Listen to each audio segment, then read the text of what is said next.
The Jets explored some trade talks earlier this offseason. Perhaps they could revisit them. Plus, we'll talk about some move-ups potentially in the draft for the Jets to consider and so much more with a special guest. Boy Green Daily starts now.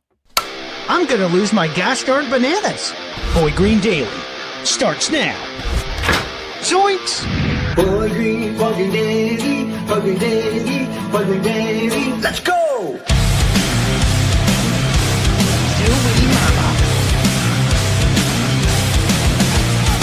Put your seatbelts on. Get ready for the ride. We're the freaking New York Jets, so we're built for this shit.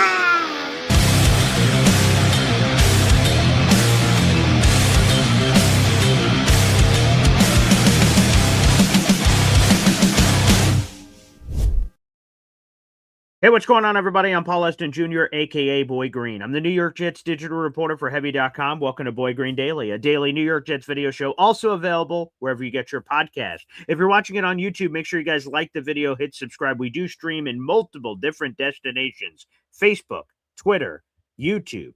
A lot of people watch the show after the fact. They don't want to get up at 7:30 in the morning. I can't blame them.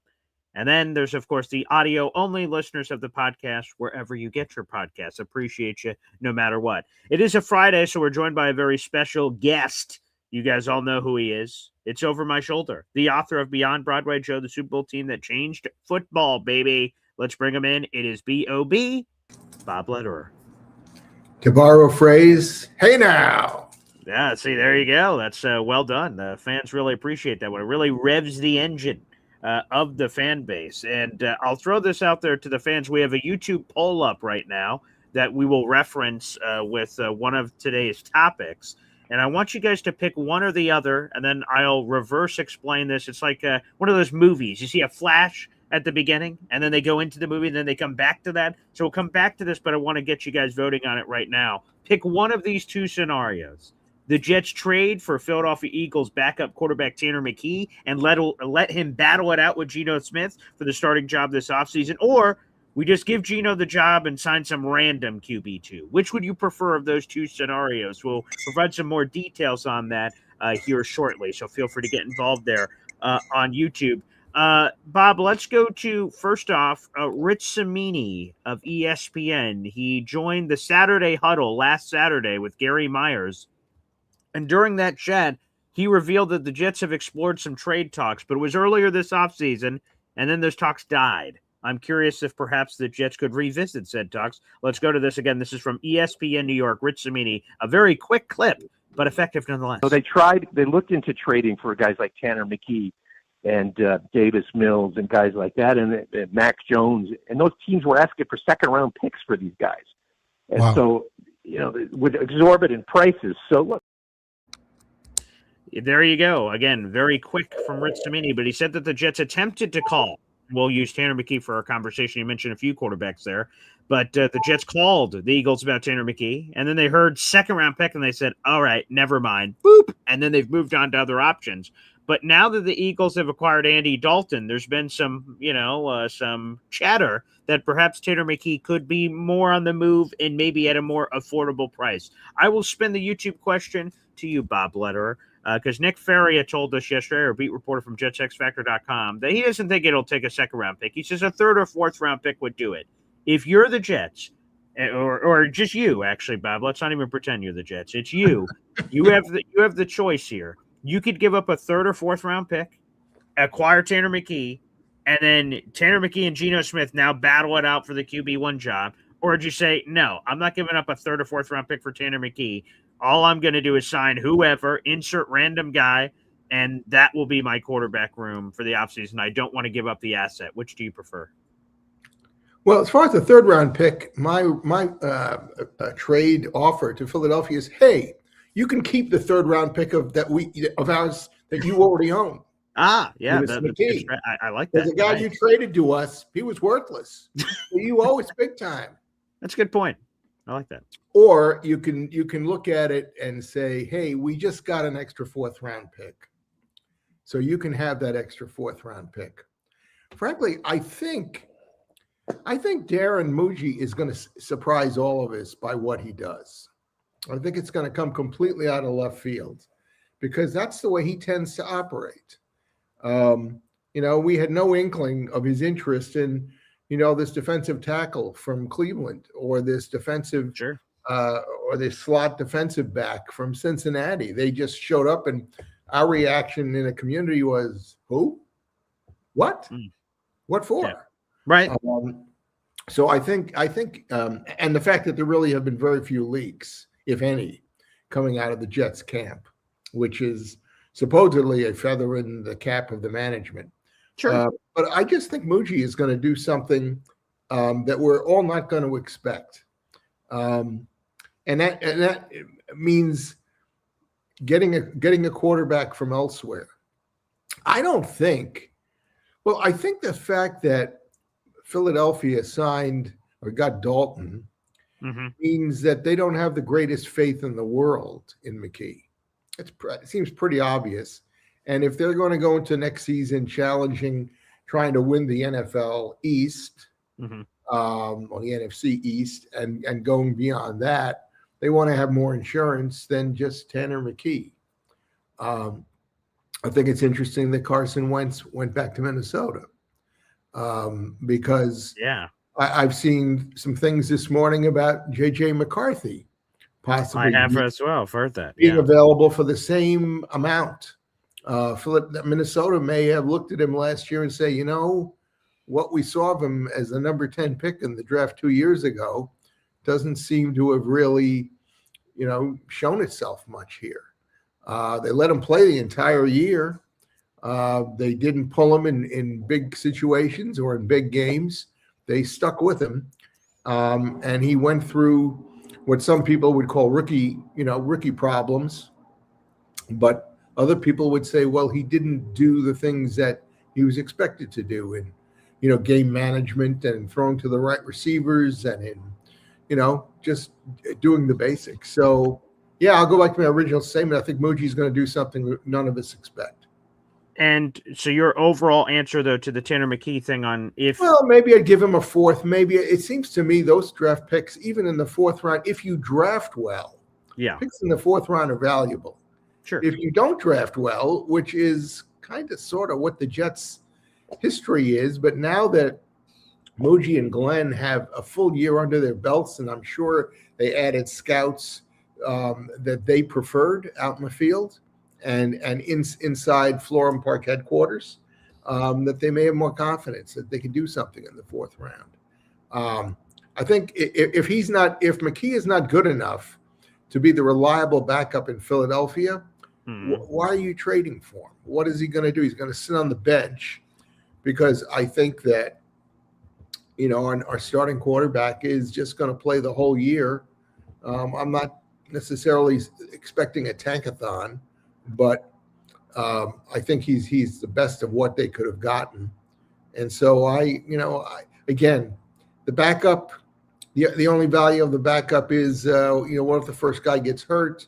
And he doesn't have the reputation of getting hurt a lot. When he gets pulled, it's because he hasn't really performed well. That's accurate. Before I answer this very pressing question, like William Shakespeare, and answer my own question and holding a skull. What I just did was called the weave. Yeah, that's very nice. It was good work. We have a super chat coming in from your captain, Hey Now, which I appreciate, a $5 super chat. Wow. And beyond, this is a global message here. Hop on Pop with a $5 super chat saying, hey now, all caps. Shout out from the Hop on Pop, the Imamji, and the Hey, my sister. Very nice. Shout out to all you guys, and thank you for showing some love on today's program. Shout out to the fam. You have 8 raffle tickets, Pop, for our contest just outside our top 5. Appreciate it there. All right, guys, make sure you guys like the video. That's a free way to contribute. Shout out to the fam this morning. Pour one out for the family. I see we have a membership coming in. NC Green, baby. By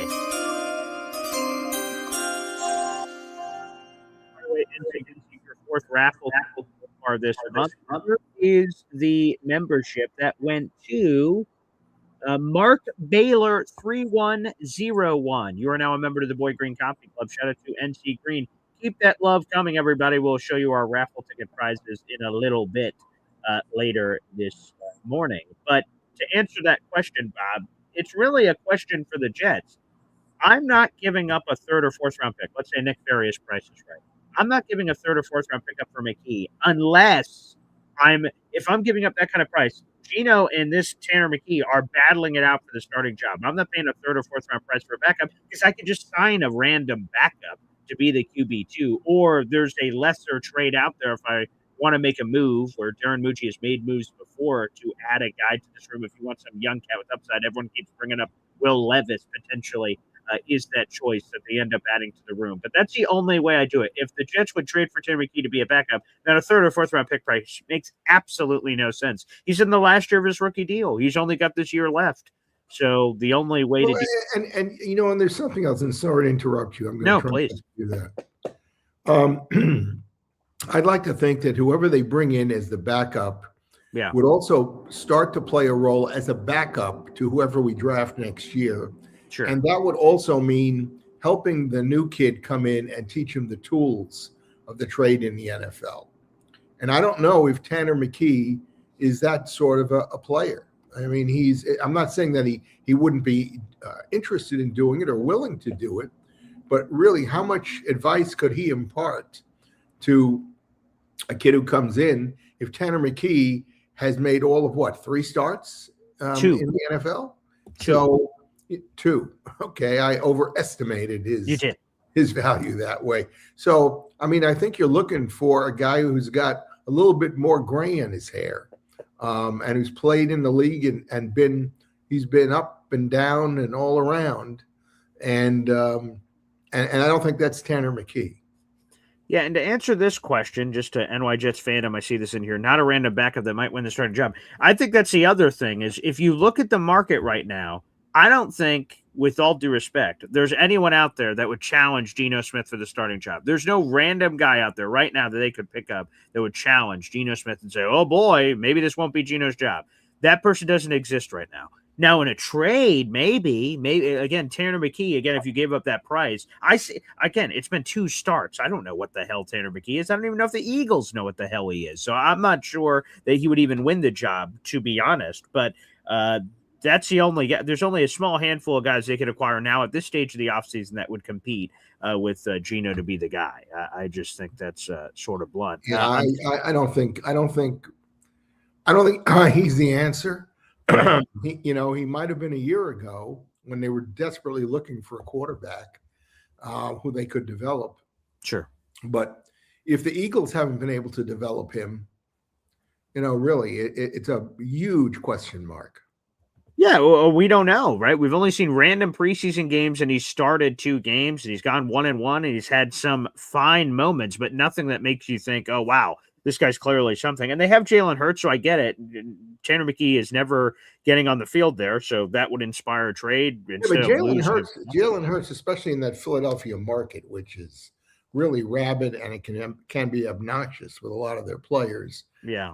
I'm sure if the Eagles had a backup, somebody who they felt confident could come in, take the reins, and finish a game or get the Eagles from behind in a game where Hurts just didn't have it, they would have used McKee, and they didn't. You think so? I mean, they paid Jalen Hurts $250 million. I don't know. Yeah, but everybody can have a bad game, and when you have a dog eat dog division like the Eagles are in.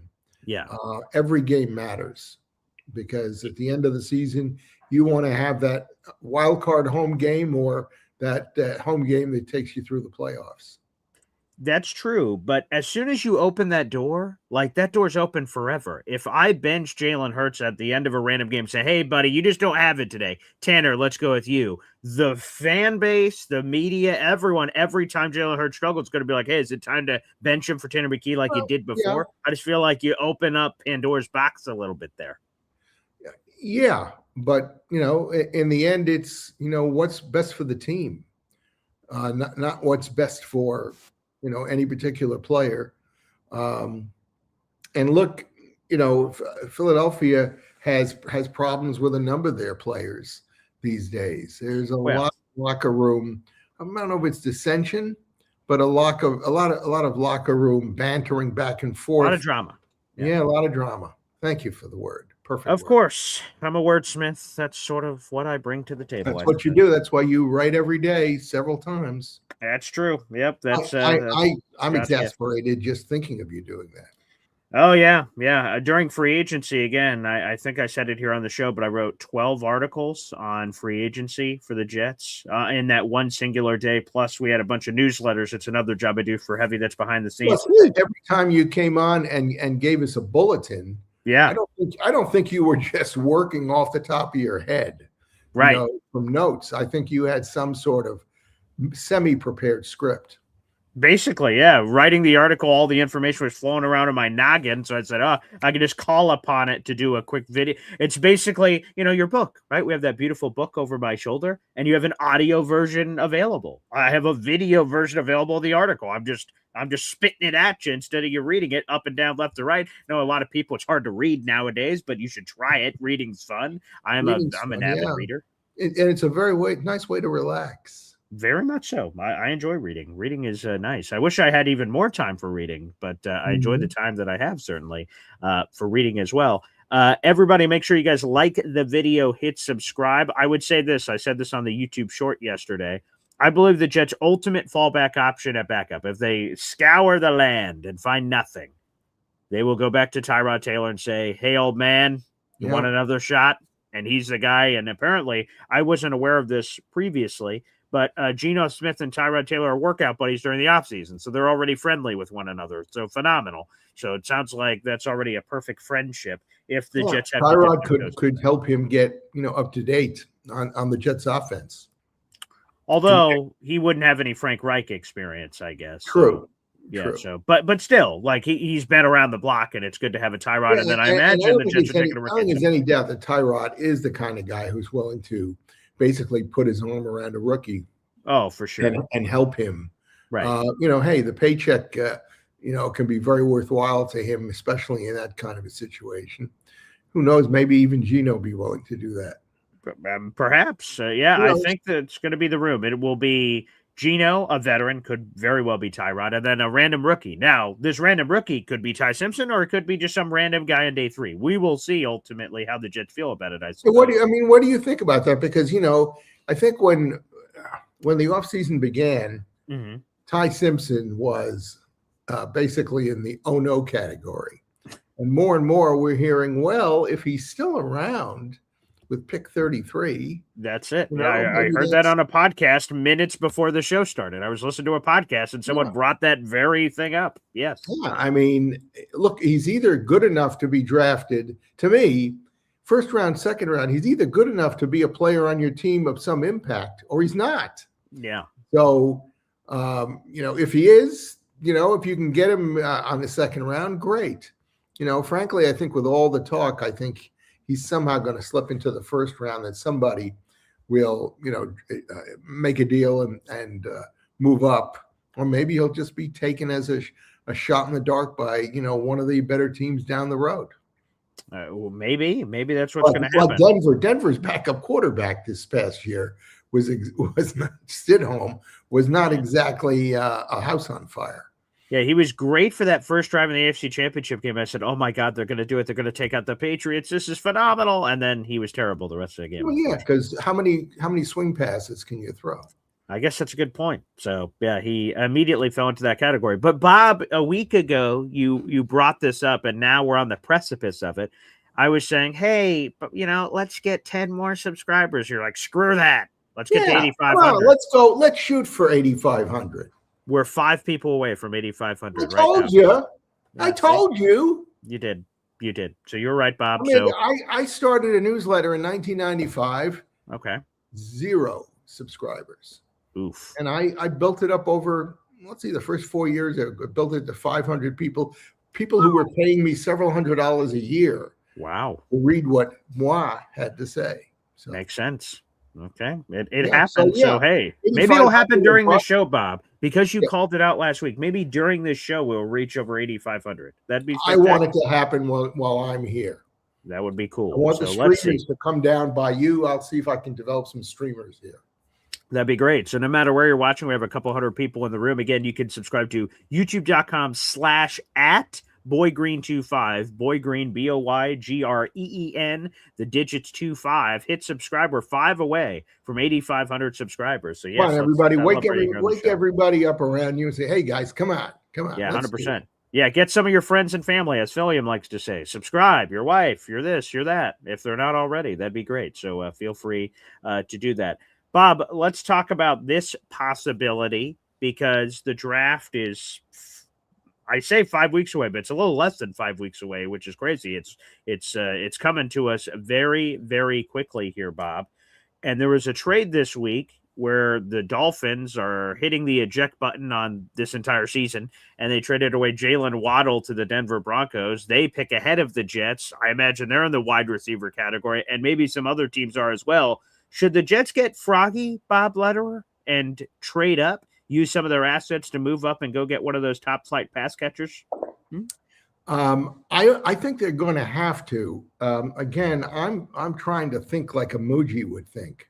Okay. And I think he's probably got a zero win on one, maybe two of the top prospects. Okay. Because here's the problem. All right. The best wide receiver in college is assumed to be Jordan Tyson. Okay. But Jordan Tyson is a walking hospital. It's not that he's injured and can't play ever, but he misses a significant amount of games in college. Yeah, he's never played a full season in college. And every draft that I've seen, in fact, I was looking this morning, and I'm just going to make reference to what I saw this morning. Okay. Okay, both or including CBS Sports, NFL.com, and The Athletic were asked to predict who the Jets were going to take with the second pick. They all agreed on Reese. Sure. And who was going to be the 16th pick.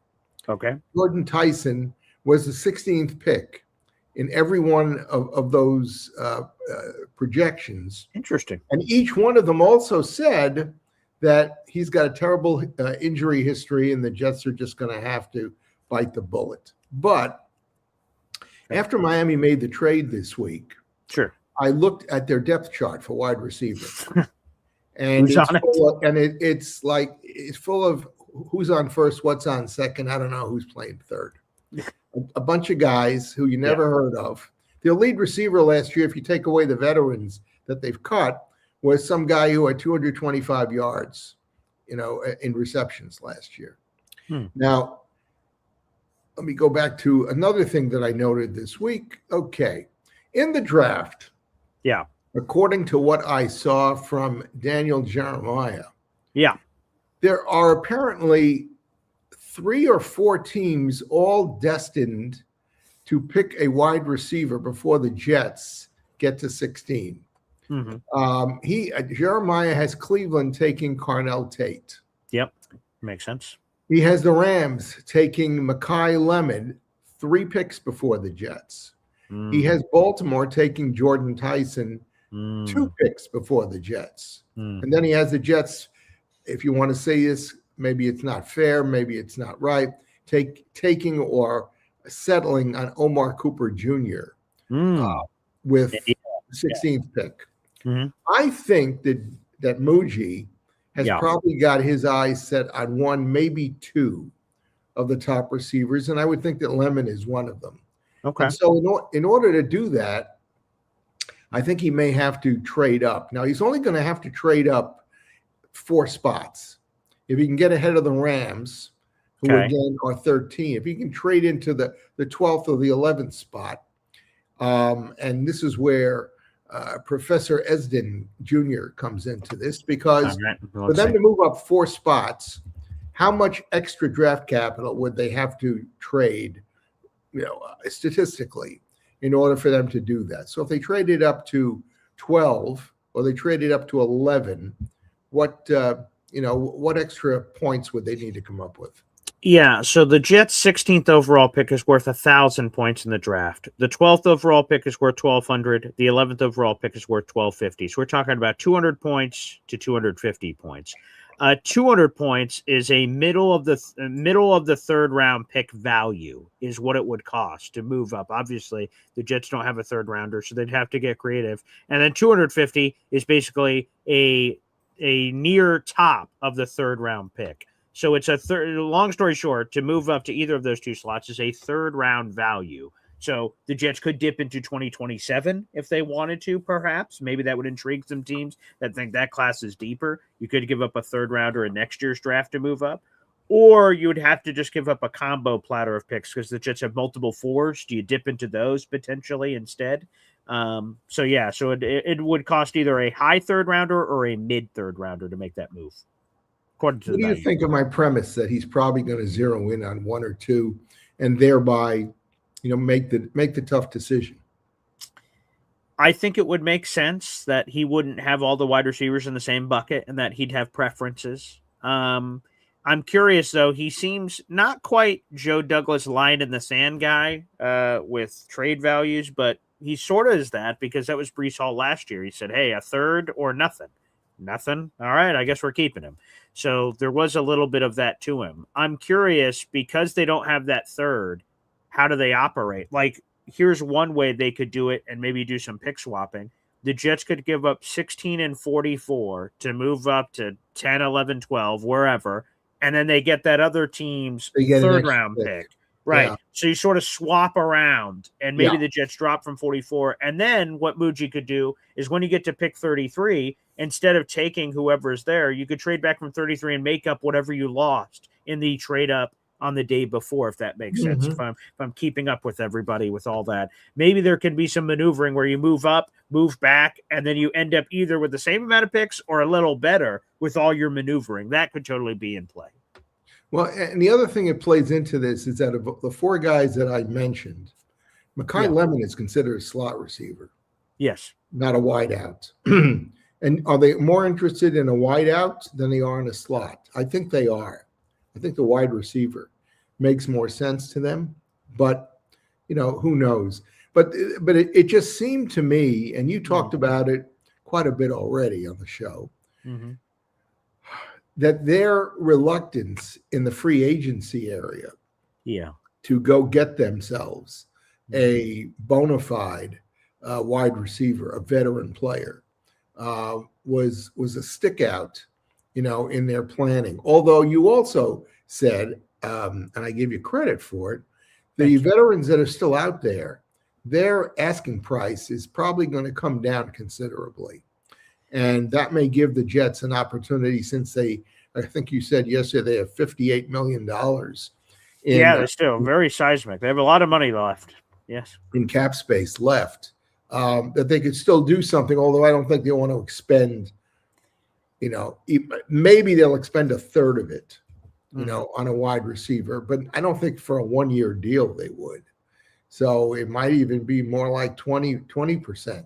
It might be a 6 or a 7 or an $8-9 million deal for 1 year for a guy. So there are guys out there, but that's looked to me like they were putting their eggs in the draft basket. And that to me also is the reason why I think that Muji is going to get very strategic, that he knows the guys he wants to get. Maybe it's down to 2, and he's going to figure out, okay, what do I have to do to make sure I get one of those 2? And I don't think it's Tyson, unfortunately, for Tyson. Again, guys who get hurt in their collegiate career don't tend to have very lengthy NFL careers. That is very true. That if you get hurt a lot in college, you don't magically get an antidote. Oh, I'm fully healthy now. I was just getting it all out of the way. Oh, wonderful. Yeah. Oh, that's delicious. So that part scares me. Now, again, there's a lot of excitement on Jordan Tyson, highlight reels. You're seeing these spectacular he's considered the top guy talent-wise out there. They say he can do everything. But the problem is, the injury bug.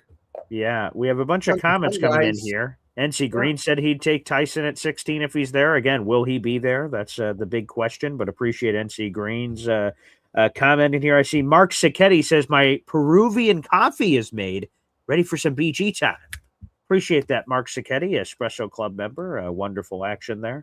Pass it on, Mark. Pass it on. Yeah, quite. Cheers. NY Jets fandom says Tyrod is done. He says he's not with his career, but I understand the sentiment of your comment there. Other options in the quarterback room. Troy Sturgis says, BG, do we use Bailey Zappi as a trade asset in the draft, or do you believe we keep him in the quarterback room? Hey, Troy, what do you think the demand in the marketplace is for Bailey Zappi? That is unclear. I'm not sure they could trade him for Mr. Irrelevant.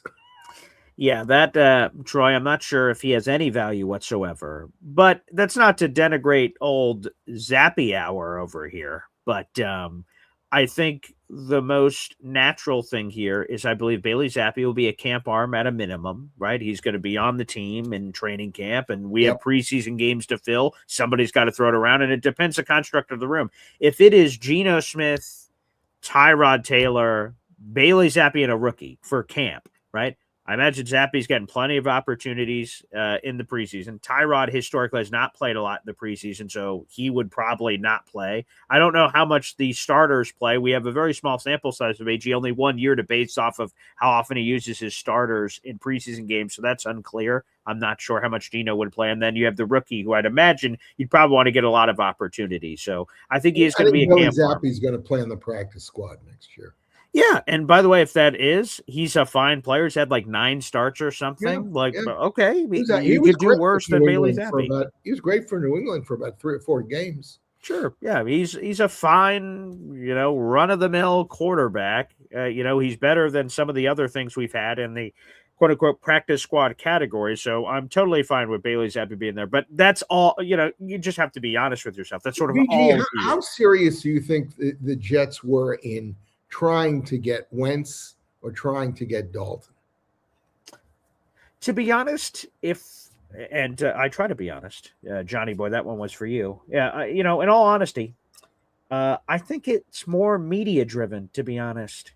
I think it's media connecting the dots. They have a board just like that behind you, and there's rubber bands connecting things. Well, Frank Reich was with Andy, Frank Reich, reunion. That's got to make sense. Or Carson Wentz, Frank Reich, Carson Wentz. That makes sense. But we've heard nothing from the Jets. So they were interested in Carson Wentz. Just kidding, they're not. All right, Carson Wentz is a Viking. Oh, Andy Dalton, they're interested. It was a 7th round pick. The Jets couldn't beat a 7th round pick. Do you think the Panthers have some affinity for Philadelphia that they said, we're going to take less to send him to Philadelphia? No, that means the Jets weren't interested. Or else they could have gotten him for a 7th round pick or a 6th round pick. They could have beaten the Eagles for the price if they really wanted him. To me, I think it's more media speculating on what they think the Jets are going to do versus what is actually happening with the Jets. So no, I don't believe that interest in Dalton. Obviously, if they did, they could have beat out Eagles price for him. And then on the Carson Wentz stuff, he was a free agent.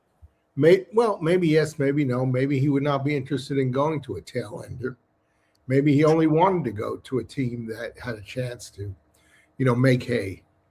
Although Andy Dalton does have a no trade clause. Why does he get, unless the Panthers were just doing him a solid and saying, here are all the offers and, we'll send you wherever the hell you want. Because all the offers are basically the same. Everyone's offering the same thing. That could be possible. So I have to leave the door open for that. And then on the Carson Wentz stuff, I said it in the short yesterday, but he's Carson Wentz. I'm not going to cry over losing Carson Wentz. If he was a QB2, okay. If he's not a QB2, okay. There's plenty of fish in the sea. I'm not getting too beat up about missing out on Carson Wentz. I know he knows the offense for Frank Reich, but whatever, pass the biscuits. He was just sort of mid last year for Minnesota. And hell, if he wants to be QB3 in Minnesota, or maybe not, based on the JJ McCarthy thing, I think we both heard, if he's going to either be the QB3 if nothing happens, or maybe QB2, then so be it. And the Jets will find their own path. But, we'll sort of see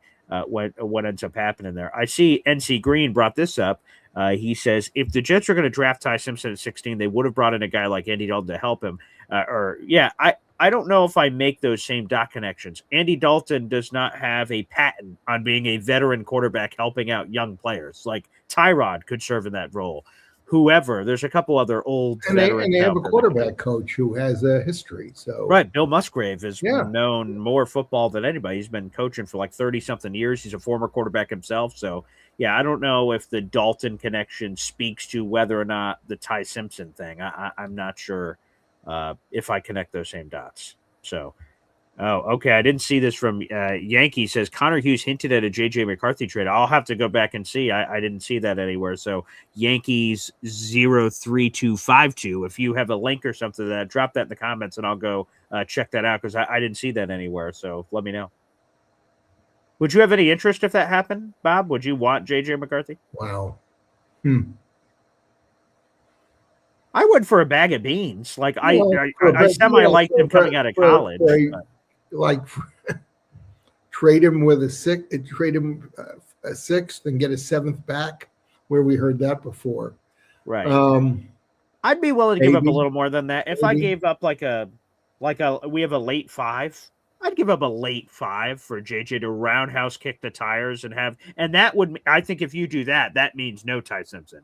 I think that means you're right about that's that. your young quarterback project with whoever else. Yeah, and that might happen during the draft.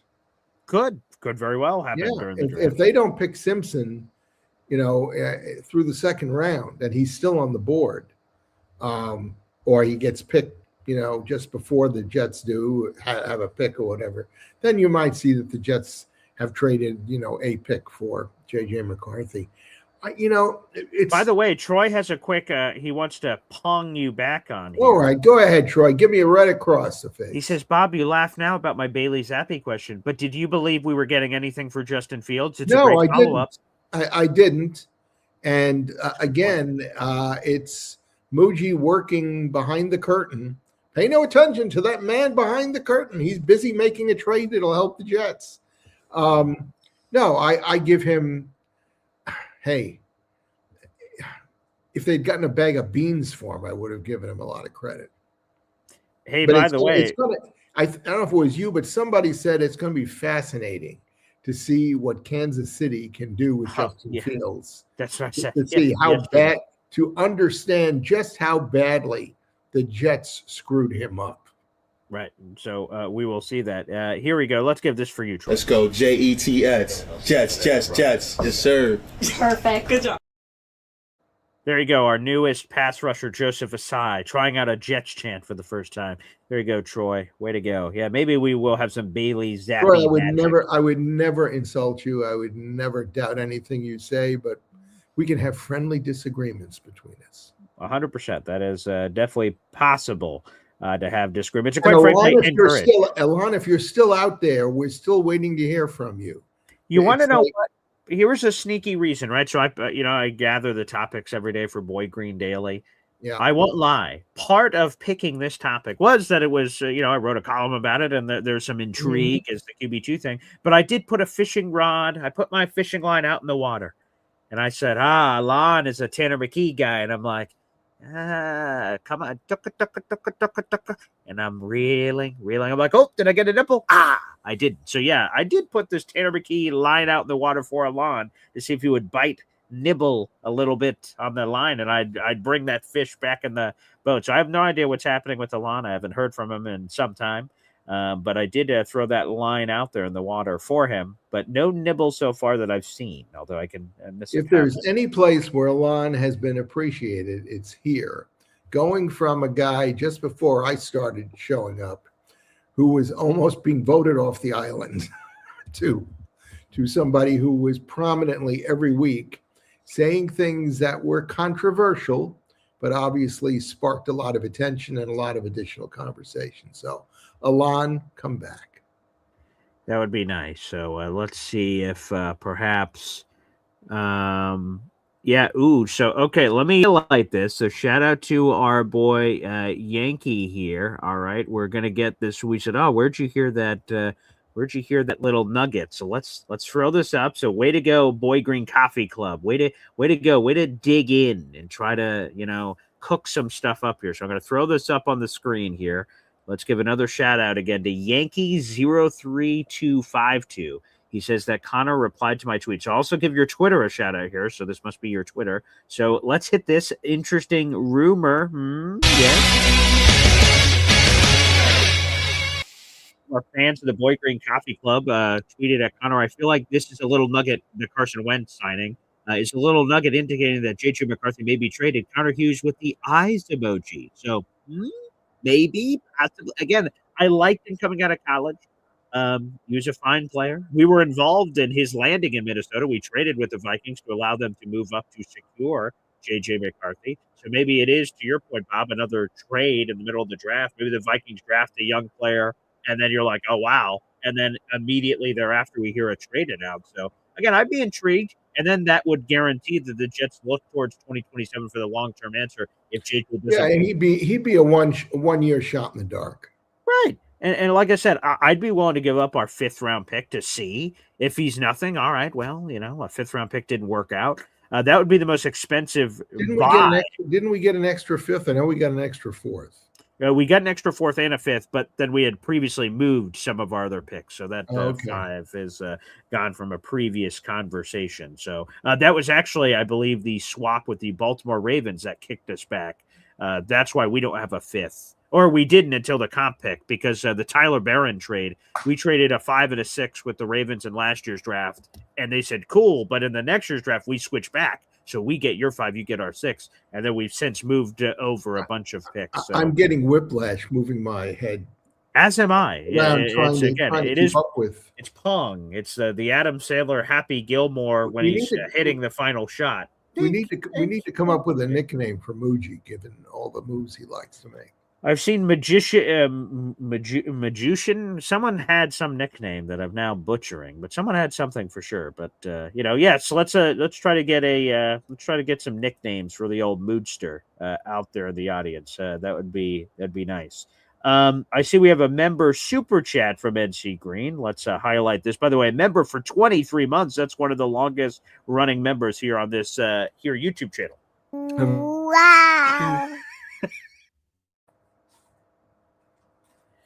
Have I ever had any interaction with Joe Beningo? Yes. Have you ever tore it up with Joe Beningo? Has that ever happened, Bob Lederer? I'll say 1.5 times. Ooh, okay. Can you tell us about it? When my book first came out in 2018, okay, and I sent it to Joe at the Fan. All right. And somebody called me up and said, Beningo was just talking about you on the Fan. Oh, great. Yeah. And so if you go on to their website, you can pull up their shows. And so I just kept going back and back until I heard him. And what Joe said was, hey, this book just came across my desk. Mm-hmm. It's called Beyond Broadway Joe, blah, blah, blah. He said, hey, this guy talked to Matt Snell. Nobody talks to Matt Snell. This must be something really different if Matt Snell talked to him.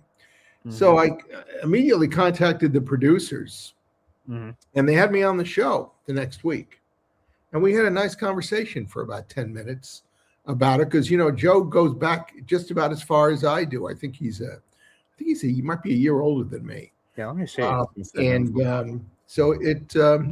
have interacted with Joe. And I like the fact that he's very opinionated, but I like he's 72. He turned 73 in September.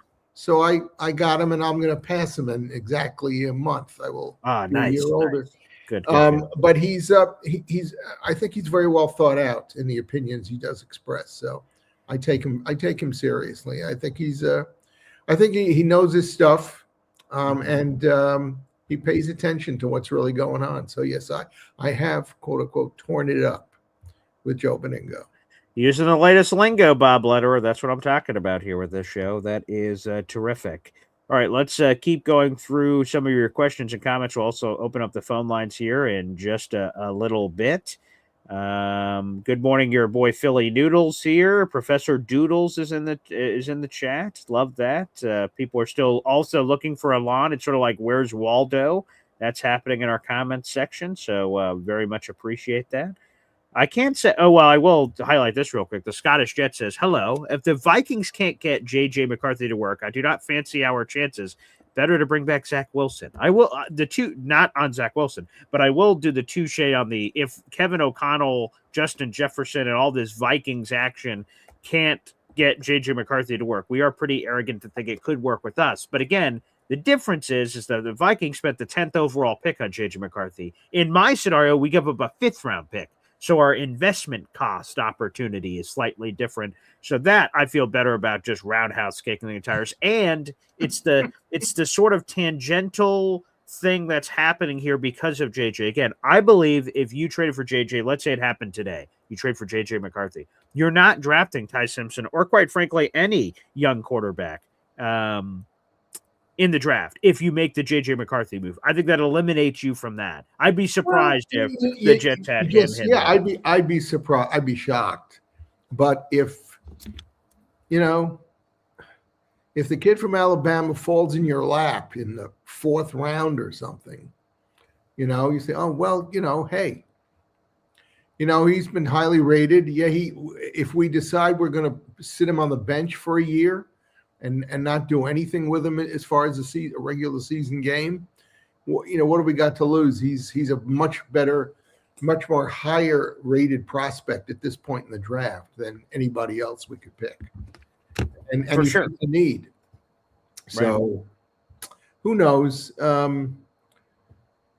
Hey, by the way, have you ever had a blonde espresso? So Craig Mechanics jumps in, says he's gotten himself a blonde espresso this morning for the Espresso Club. What is a blonde espresso? I know nothing about coffee. Neither do I. Well, I know a little bit, but I've never heard of a blonde espresso. Blonde, let me give that a Google search. Hopefully this doesn't send me down a dark rabbit hole. Blonde espresso. It's a Starbucks order. Oh, wow. This is fancy looking. It's a light roast coffee offering a smoother, sweeter, and more citrusy flavor compared to the traditional dark roast espresso. Roasted for a shorter time, it retains a lighter color and higher natural sweetness with lower bitterness while providing a comparable or slightly higher caffeine content. So when is Boy Green Daly's espresso show going to begin? That's a good point. That'll be actually at the end of the month. And on this month's episode, which I'll give a quick plug for what the Espresso Club is for those who don't know in a second. But I wrote a column. You mentioned it. We talked about earlier how much of a beautiful writer I am. I wrote a column about Elijah Vera Tucker earlier this month. Hours after I wrote that column, Elijah Vera Tucker reached out to me. Really? Wow. Yeah. Let me just say this. I've never spoken with Elijah Vera Tucker in my life. So this was our first interaction. The conversation lasted about 5 minutes. I've got some things to say about that conversation. This was a chat conversation or a verbal conversation? This was a chat conversation. Okay. All right. Yeah. A 5-minute chat conversation is fairly lengthy. Yeah. That's what I thought. Yeah. I was surprised. Yeah. Well, again, once you get reached out to by a certain individual, you have to verify it's that individual. So I will be honest, as I was about to have dinner with my family, sort of caught me off guard when my phone goes, Elijah Vera Tucker's reaching out. I'm like, excuse me? The Elijah Vera Tucker? And I'm checking everything. I'm like, oh my God, this is really him. Holy blank. All right. Here we go. How do you check that out, BG? So that'll be part of the Espresso Club conversation of how you verify said information. So, folks, for the Espresso Club, which again, I'm going to unpack everything that really happened there, and I will be more comfortable saying that behind. Well, you see, that's why you got to join the Espresso Club. That's 100%. It is behind a paywall, so I will be able to share my full and unedited thoughts. That's a cool thing about it, which, again, I'll throw it up here on the screen if you guys are unaware what I'm talking about. If you want to support the YouTube channel, there are 2 ways to do it. The Boy Green Coffee Club and the Boy Green Espresso Club. The Coffee Club is $2.99 a month. You get everything that's shown on your screen. And for audio-only listeners, I'll walk it out for you. Loyalty badge, emoji, early access to new videos. We're going to have a bunch of big-time guests joining us. You guys will get to watch those interviews before the general public. Member shout-outs and priority replies to comments, as we've been doing throughout this show, highlighting a bunch of the Boy Green Coffee Club members. The Espresso Club is $5.99 a month. Once a month at the end of the month, we do a live show just for you guys. This isn't an early access live stream. The fans will never see this. The public fans, subscribers, the Coffee Club will never see this. This is exclusively for Espresso Club members. So you have to be at this level to ever watch these shows. And we've done 2 of them already, and they've each gone over 4 hours. And last month, I talked about how I was on the precipice of joining a game show, and I explained that story. And I got very deep in the casting process, which is fascinating for those who have ever applied for a game show before, for a reality show, for whatever show you want to call it. I did that last month. And then this month, like I said, I'll explain that ABT story, and you guys can ask any questions you want about that. And we'll just talk about a bunch of other stuff. So there's a lot of members-only content for the Boy Green Espresso Club. It's $5.99 a month, and I think that's all cool reasons to join the Espresso Club. And also, we do raffles every single month on this channel. If you join the Boy Green Espresso Club, which is $5.99 a month, you get 5 raffle tickets to our contest. Raffle tickets are $3 a piece. 5 raffle tickets is a $15 value. So by spending $6, you get 5 raffle tickets. So you get even more bang for your buck. As long as you stay an Espresso Club member. So let's say you're an Espresso Club member for the entire year moving forward. You get 5 raffle tickets to every contest we run throughout the entire year, each month, and you can use those how you see fit. So it's one of the best values. We have a lot of fun at the end of these months. It's basically our tailgate experience in this form and fashion where you guys can call in, you can hang out in the comments, you can open a cold one. People have certainly done that in some of our first Espresso Club meetings for certain, and all of that is available. So I highly recommend it, folks. Feel free to jump on, again, the Espresso Club train. It's a lot of fun, absolutely a lot of fun to get into. I see we have a bunch of comments in here, and also I want to say this. Here is our raffle prize for this month, Bob. Here you go. Let's get it. Here you go. Here, I got it in person, too. I guess I'll throw it up here full screen. We have this beautiful 24-ounce tumbler. Here you go. In the package. Every logo the Jets have ever had is on this thing. I love it. New York Titans is on here. The Jets are on here. All these different versions of the Jets logos. See that old school, some Titans action down there. So that's great. Titans 1960, 1962 kiddos out there. All right. Some other stuff for future raffles. All right, here we go. Let's thank the Giants for Sam Darnold. What about this throwback? There you go. Thank you. Thank you, Giants. Thanks for taking that Saquon Barkley guy. That worked out great. Thanks. We have that. We have an old school New York Jets training camp hoodie over here. Sure, why not? Look at that. Yeah, the old school logos on here. Very nice. Some New York Jets action. So those are all the prizes for this month's raffle, and I've received Actually, okay, so here's a tease, okay? So this is future months raffles. Oh, jeez. There are things in this box. Are all part of future raffles. Look at this thing. You'll never know until you win it. There's some jerseys in here. There's some great stuff. So shake it for everybody so everybody can hear what's in. Oh God, it's a little heavy. It's hard to do. Okay. There's a lot of. I don't know if you can hear that over the mic, but. There you go. All right, so a bunch of stuff in there for future raffles. But again, I guarantee it's not just 10 copies of my book in there.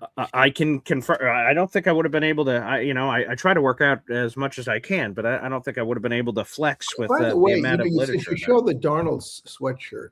Yeah, you like that? I am really getting tired of reading columns the last couple of weeks post Super Bowl. Yeah. If Sam Darnold can win a Super Bowl, ... Yeah. I mean, come on.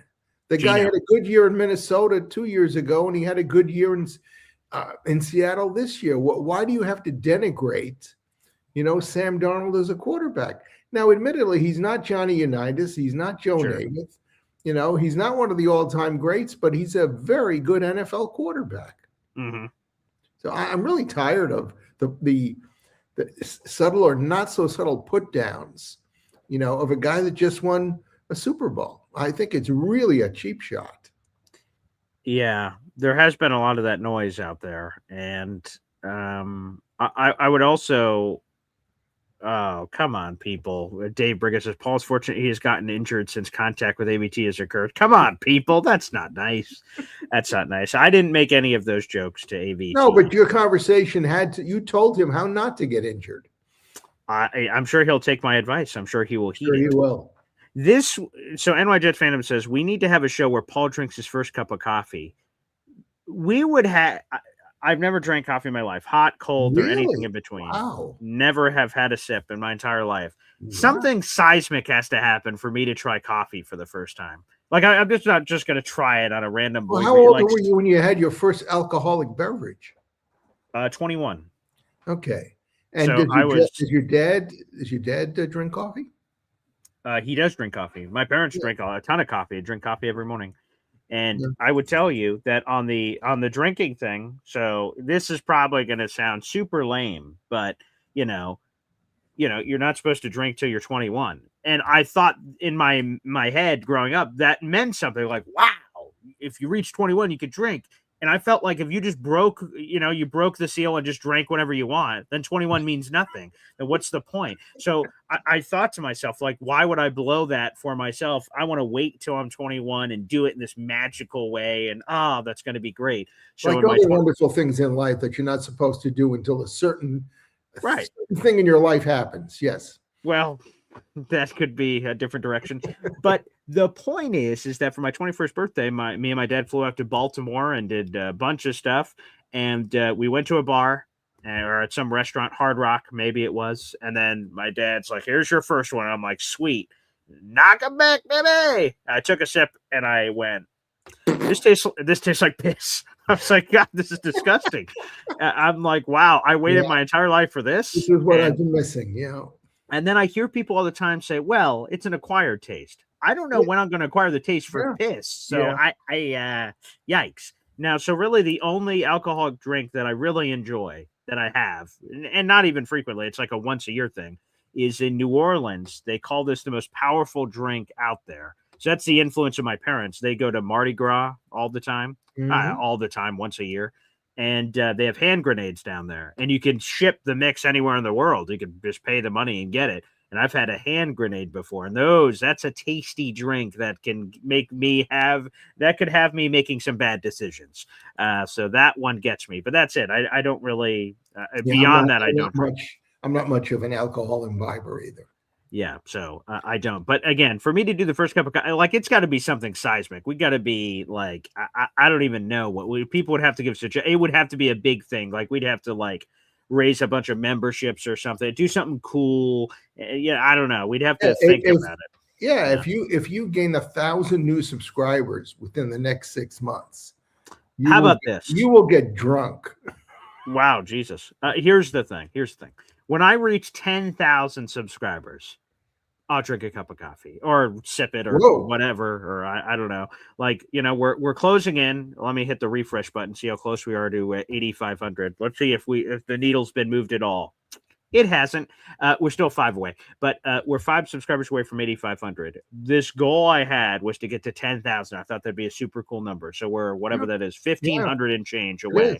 We do that, I'll drink coffee on air. I'll record it, whatever. And you guys can recommend what coffee it should be. What's the best coffee gateway drug? Which is the first coffee I should try? And you gotta know, impressions are important, right? First impressions. My first impression of beer was it tastes like piss. So I was like, no thanks. No thank you anymore. Do you have a sweet tooth?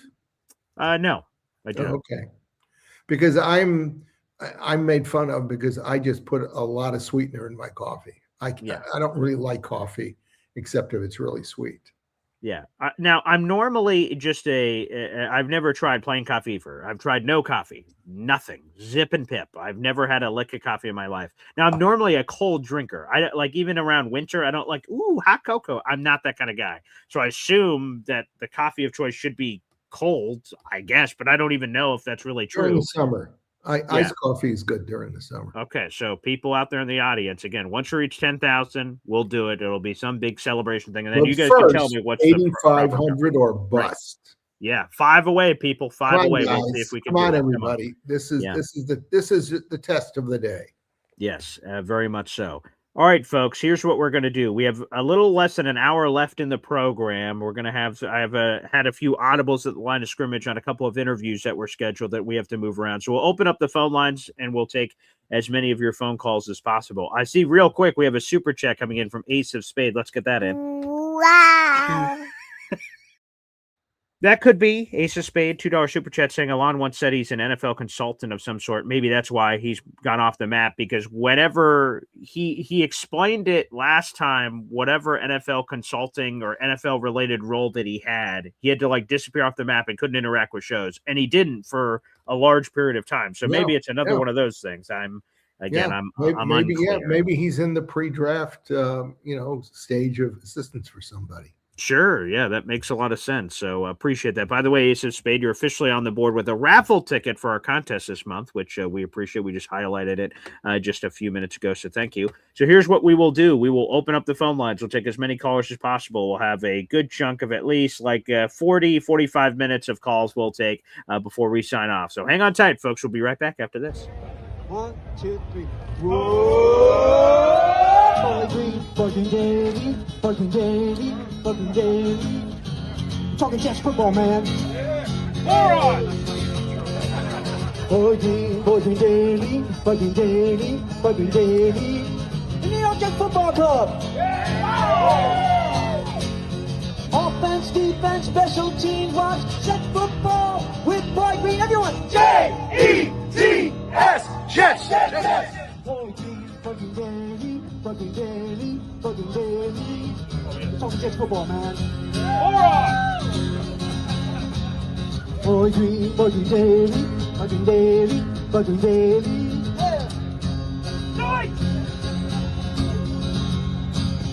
Offense, defense, special teams, watch Jets football with Boy Green. J-E-T-S, Jets, Jets, Jets. Let's go!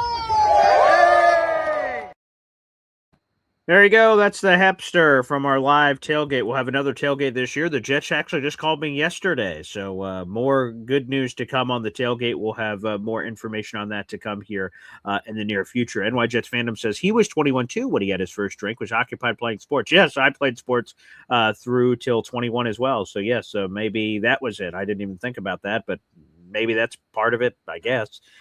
But yes. We've got a super chat coming in from Jake Asman. Hey now. Wow. Death, taxes, and Friday morning with Bob Lederer. Nothing better. Appreciate that, Jake, very much. Thank you. And by the way, we got to give a big congratulations to Jake here. I saw the announcement yesterday. Let me throw it up here for you, Jake. Let's do some promotion.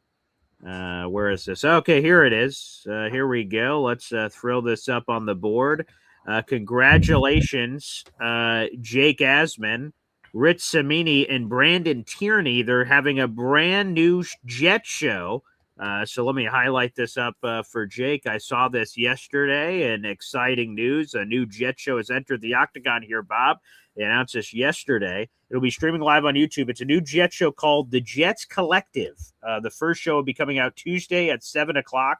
Again, with those three handsome gentlemen in the bottom right-hand corner, Jake Asman, who you guys all know, Brandon Tierney, longtime radio host, and then Rich Samini of ESPN will have a brand new show. You guys can subscribe right now to that channel if you search out Jets Collective on YouTube. They've all been promoting it. It was announced last night, so congratulations to Jake. Apparently this has been in the works for a while, and I can't wait to see what this is all about. So shout out to all those guys for a brand new show. I will be on the edge of my seat for this. Absolutely. So great news. So shout out to Jake Asman. And there you go. Your favorite super chat always coming in, Bob. There you go. Thank you, Jake. He's the best. What a nice guy. So again, Jets Collective. Make sure you guys go check that out on YouTube. All right, let's go to the phone lines. We've got plenty of callers that want to get involved on today's show. Makes a lot of sense. Kick us off here, Bob. And tonight, sitting in for Johnny, here's Hep. Ooh. Look Hey, at guys. that. Nice. Speaking of a cup of Joe, nice. Or a cup of BG. All right, nice. You have a sweet tooth, Hep, or Yeah, I do. I have a sweet tooth. I was going to say, Paul, the drinks, they sell these little glass bottles. They're of coffee. They're small. I forgot what they're called.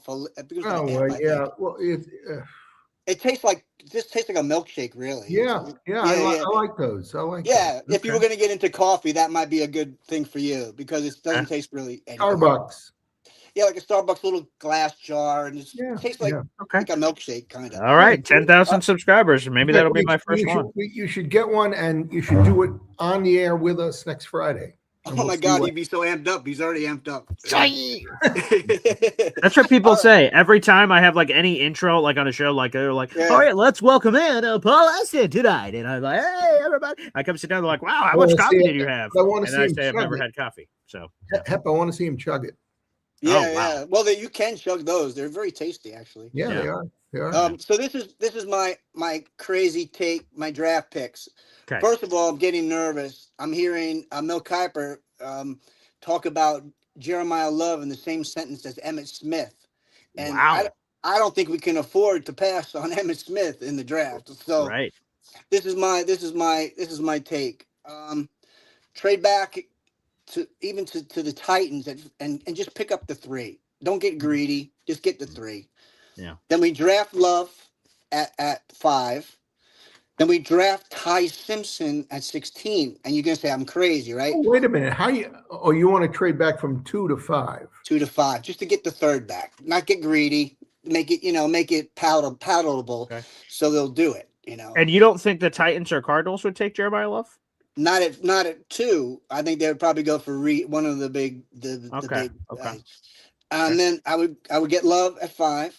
All right. And then at 16, I would get Simpson. And I'll explain why. I think the league you need 2 good quarterbacks to get through the league. Ty Simpson, I think, is going to stick around the league for a long time. He's going to be like a Kirk Cousin kind of guy. He's just going to be around the league.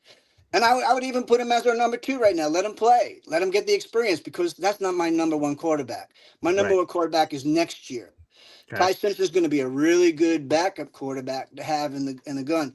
At 33, I'm drafting Boston, the wide receiver.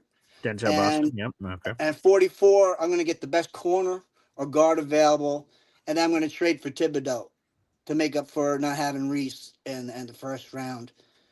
And then for the Espresso Club, I think before the thing starts, before the season starts to rev up, with season training camp and everything, I think we should get Bob in there and we'll go over Super Bowl 3 and the Espresso Club. And we just watch it. And I spoke about it before. Yeah, that would be really cool. We just watch Super Bowl 3. You can stop it, talk about different things, come back to it. Because if we're going to be on 4 hours anyway, that's about. That's a good point. That's an astute point. We can order pizza, wings, have a bunch of food, and go through it. Yeah, that'd be a lot of fun if Bob's a game for that. All right, hey, here's an example. You know, made that last tackle, Bill Rademacher. He's dead. Yeah. Hey, you know, made that last tackle, he's still alive. Yeah. That'd be good, Bob. You could provide that kind of elite insight. These would be great insights never heard before. Yeah, right. No, I bought into. I like the idea of kind of taking people through that game and pointing out things that, for instance, and I did this with Larry Grantham. Mm-hmm. The Baltimore's first play from scrimmage in that game, they threw a screen pass to John Mackey, who was an awesome tight end. He was the best tight end, in the league at that time. And he was big. He's 6'3", 6'4", and he weighed about 240 pounds. And he could run like a gazelle, but he ran over people. Okay. And they threw a screen, and Larry Grantham had diagnosed it. He was waiting for him. And he put his arms around Mackey's legs, and Mackey just kicked him to into the next territory. And, and I said to Larry, what the hell happened? He said, wow, that guy was big. Yeah, he's big. He's a tough player. But John Elliott, who was a defensive tackle for the Jets, who had amazing agility and speed, he caught Mackey down the field, 20 yards down the field. He was the guy that did the tackles. Yeah. And that's an amazing athletic feat. Yeah, it definitely is. Thanks, guys. Okay, have a good one. There he is, Hep, joining us here on the program. Appreciate it. Yeah, it's a great idea. Again, I'm cool. Again, we go over the summer and you get some creativity for some of these espresso clubs. I love that idea. That would be spectacular. Yeah, and talk about a 4-hour meeting. Yeah, that would probably go pretty close to it. I'd imagine, right? Because being able to, I have to make sure we have the technology right to make sure we get the game at a high quality and be able to pause it, stop it, and all that, and everyone can go through it. So I'll go through some of the behind the scenes stuff and prepare that for the summer and see if we can make that happen. That would be a lot of fun. Sure. All right, let's keep going down the phone lines here. Let's go to Kyle Clifton, baby. What's up, gentlemen? How are you? Morning, Casey. Sir. Yeah. So I kind of think that a 5th for McCarthy would be an overpay. I think that the Vikings are eager to get him off their books. I'd love to take him for less. How much is he making, BG? Oh, that's a good question. What year? He'd be heading into year 3. So yeah, let me double check. His 3rd year. Most first round picks get a bunch of their money up front, so I'd imagine Yeah. it's very minimal money would be my guess. I'm looking at his contract situation right now to see He was like what an he's on. 11th. Was he the 11th overall pick or the 10th? 10th, I believe we Yeah. traded. I believe Yeah, they we were at traded 11, we were at 10. We flipped. Yeah, he has a $5.9 million cap hit for this year, Okay, not but bad. $1 million base salary. So again, a lot of his guarantees were already paid out. Yeah, he's owed $1 million this year and $1.1 million next year. in Yeah, terms of so base salary. getting him off the excuse me, getting him off the books isn't really a big financial No, issue. right, because they've already paid him for a lot of the money. It appears. So. I'm just saying that they were last time I checked they were in dire financial straits, Really. and just the whole idea of moving past him at this point, I'm under the impression it has gone very poorly there with McCarthy. Yeah, they have $5.8 million in cap space, so that is the 5th lowest amount in the National Football League. So yeah, they are in dire straits. Yeah, I think more importantly, their coach, who is a quarterback guru, has not been able to, turn on the charm with McCarthy. I mean, but when I watched McCarthy in college, I thought, well, he's a decent quarterback, but he didn't wow me with anything. No, he certainly they didn't throw a whole lot. It was part of it. Yeah, they didn't throw very challenging passes either. Yeah. It's just a matter of like bringing him in to sit at low cost. That might be worthwhile. I don't think he's the answer, but you got to think about this year this way. A lot of these guys are placeholders.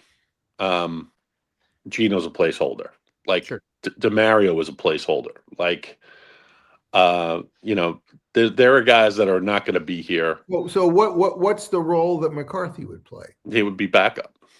Be backup, and you see if you can, after about 6, 7, 8 weeks, if Gino's not getting it done, then you bring him in. You see if there's anything there, right?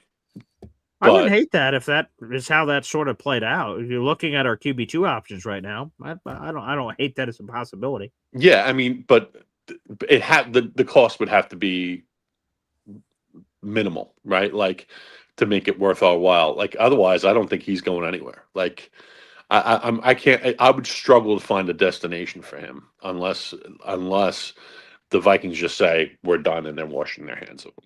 So, Sure. The part of the discussion before about wideouts, I think that one of the 3 top wideouts and Sadiq will be there at 16. Ooh, I just don't know who it is. Who do you think of the top 3? I like Tyson the best. You do, but okay. The medicals would have to come back. Of course. That's the problem. There's a lot of people that are scared off from the medicals. I'm just as scared off by Lemon's interviewing. Like, apparently McShay said that one of the execs said he's got a lot of BS to him. Like, that is a huge red flag for me. Like, of course, this is like the most important interview. There's so much money involved, and if you're not present in that moment and not thinking about, what you need to do to basically come across, that shows a little bit of immaturity. I don't know if I'm willing to make that investment at 16. Yeah. Mm-hmm. But the tape is the tape. Like the guy, he finds the spots. He's got some toughness. Playmaker. It's all true. But to me, for our purposes, the size and physicality of Tyson is very, very interesting. I think Tate might be the cleanest. That's a good way to put it. That's a good way to put it. Yeah. But there's a lot of guys like, we have so many picks in the top 44, right? Mm-hmm. Yeah. Just let it come to you. Like, don't force it. If you think that there is that huge a drop off from wide receiver 3 to wide receiver 4, don't feel the need to take Omar Cooper at 16 if you think that he's the 26th best player in the draft. Right. Like, take Vega. Take Malinois if he falls. Take Sadiq, or even take Fano, or like take value down all throughout those picks. That's how the team gets better. So yeah, someone's going to be, because like to me, someone's going to be there at 16. Like to the wide receiver talk. Geez, all three of them are gone. Okay, then who the hell else just fell to us? There's no way that all these guys go and then we're just left with nothing. I tried a bunch of mock draft combinations and something always is there because quite frankly the Jets have a lot of needs. So like they could use a lot of these players that fall to them at 16. So I'm fine with sticking and picking, but go ahead. But Bob. it may be a matter of need versus balancing it with best player available. Well, then get a wide receiver somewhere in the next month, Jets. Don't put yourself in a position where that's your only answer is the draft and get desperate. I think Kyle's going to differ with me, but I wouldn't mind getting that offensive guard at 16 if he's around. You just said it. He would. I'm with you. I'm with you. I would go Vega without hesitation there, based on some of the reports I've heard about him. Like they're saying unquestionably he's the top interior offensive lineman in the draft. They not only think he's ready to step in, they think he's ready to step in and shine. Yeah, right. I've heard all Pro Bowl stuff immediately for him. So, and here's another guy that could drop. Okay, if Caleb Downs has a degenerative knee condition, like as has been reported, he is a safety. Right. Like, so there is risk involved with taking a safety that high, right, without a degenerative knee condition. Yeah, right. So I don't know if we want to be the ones to assume that risk. I don't know if he's got 3, 4, 5 years of good play in him. Maybe it's just one contract. They'd have to have their doctors take a look at him. No doubt. But I don't think it's a lock by any stretch of the imagination that Downs is going in the top 10 anymore. Would you? Well, I guess this sort of speaks to it based on what we just talked about. You probably wouldn't want to move up for anybody. If he fell in our lap at 16, is that an absolute run up the pick? It depends on what the doctors say. Like, yeah, I mean, like, someone's going to take a chance on him. Of course. I don't know if we are the team that is close enough to be the team that takes a chance on him, especially in a safety-heavy draft. Right. So, and basically, I think that our need right now is more of a strong safety type. So probably, like, I'm thinking that maybe he's not a fit for us at this point.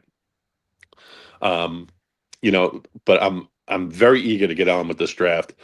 I think that we're talking it to death a little bit. I love the draft. That's do I. But I mean, we're going to start to see some of the trade activity and some of the stuff pick up in the next few weeks, and then it's a great time to be a Jet fan because this is our Super Bowl. I appreciate your time, guys. There he is, Kyle Clifton, joining us here on the program. Beautiful. I see we have a super chat coming in from Hennessy Heisman. Thanks for all the super chats, everybody. Wow. Hennessy Heisman says, stay the course. QB in 2027, Geno in 2026. Trust Mooch. And again, maybe that's just it, that the Jets don't invest any crazy resources into quarterback beyond Geno. Like, they have to bring somebody in. I imagine it's not going to be Bailey Zappi. That would surprise me. So whoever, Tyrod Taylor, whoever that person is, and just figure out quarterback in 2027. You have all your assets at that point. You have the second most cap space. The Jets project to have somewhere in the $160 million range of cap space right now. They have the 3 first-round picks. They have their own second-round pick. Like, they have a ton of assets to figure out, pay whatever the iron price is to go get your quarterback. There's a lot to be said here for this, Bob. Hey, BG, the young guy that you have on Mondays who you keep having the mock drafts Yes, with. Drew Beatty. Yes, sir. Yeah, do you recall how he rates the wide receivers? I just know that he didn't feel good enough about any of them to be the number 2 overall pick. We've had that conversation very early on in the process, and I said, hey, you're projecting them at 4 or 5 or 6 or this. Why not 2? And he just went, I don't feel anywhere near. Yeah, well, I don't think that need is there either. But yeah, so no, but I don't. So yeah, we'll have to have those wide receiver conversations. Focus on that Monday morning. For sure. So Hennessy, thank you so much, and keep those raffle tickets flowing. If you guys are watching on YouTube, you can hit that little money sign, super chat, super sticker, gift channel memberships. Get involved and help support the channel. The free way to support the channel is by liking the video. It's right there, folks. Make sure you guys like the video. We have a couple hundred people in the room, including over 100 of those on YouTube. And again, we're 5 subscribers away from 8,500, baby. Bob would like to be here for that. So let's see if we can do it for him here on the program. Up next is Professor Philly Doodles. Oh, wait. Here we go. Again. Okay, Professor, let me put my dunce cap on. All right, so here we go. Professor Doctor. Oh, Professor Doctor, both. Okay, Professor Doctor Philly Doodles. Still. You got to earn the doctorship. Let's. Yeah, I don't know. MD, that's above my pay grade, but he says still.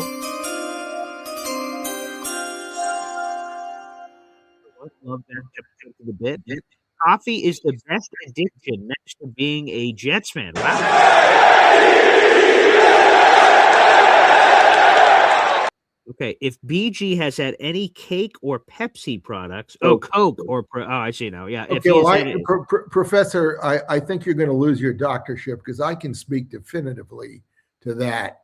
Okay. I worked for Royal Crown Cola. Okay. For 2 years, and I talked to the chief chemist there. This is at a time when, let's see, this was circa 1983, 84, when all the world was looking for low caffeine or no caffeine colas. And I sat down with the chief chemist at Royal Crown Cola, who was about to go to Coca-Cola. All right. And I said, why don't we come up with a super caffeinated cola? There actually was one. It was called Jolt Cola. And it was in Rochester. And she said to me, quote, you couldn't put enough caffeine in a bottle of a carbonated drink as opposed to what you would just get from a standard cup of coffee. So I see. So, yeah, that's what he says here for audio-only listeners. If BG has had any Coke or Pepsi products, you have had caffeine already. Soda is the gateway to coffee, underlined, LOL. And I do have a fair amount of soda every day. It's not. It is. My wife makes that claim, too, and I keep telling her, you're not losing your sleep because you're drinking a diet Coke. So, okay, so Dr. Doodles and your wife, apparently. Back to Professor. Back to Professor. All right. The term, quote, indie rock stems from hearing Indie Jets morning yawn for early farm handwork. Ah, I see. And again, in Muji we trust. Okay.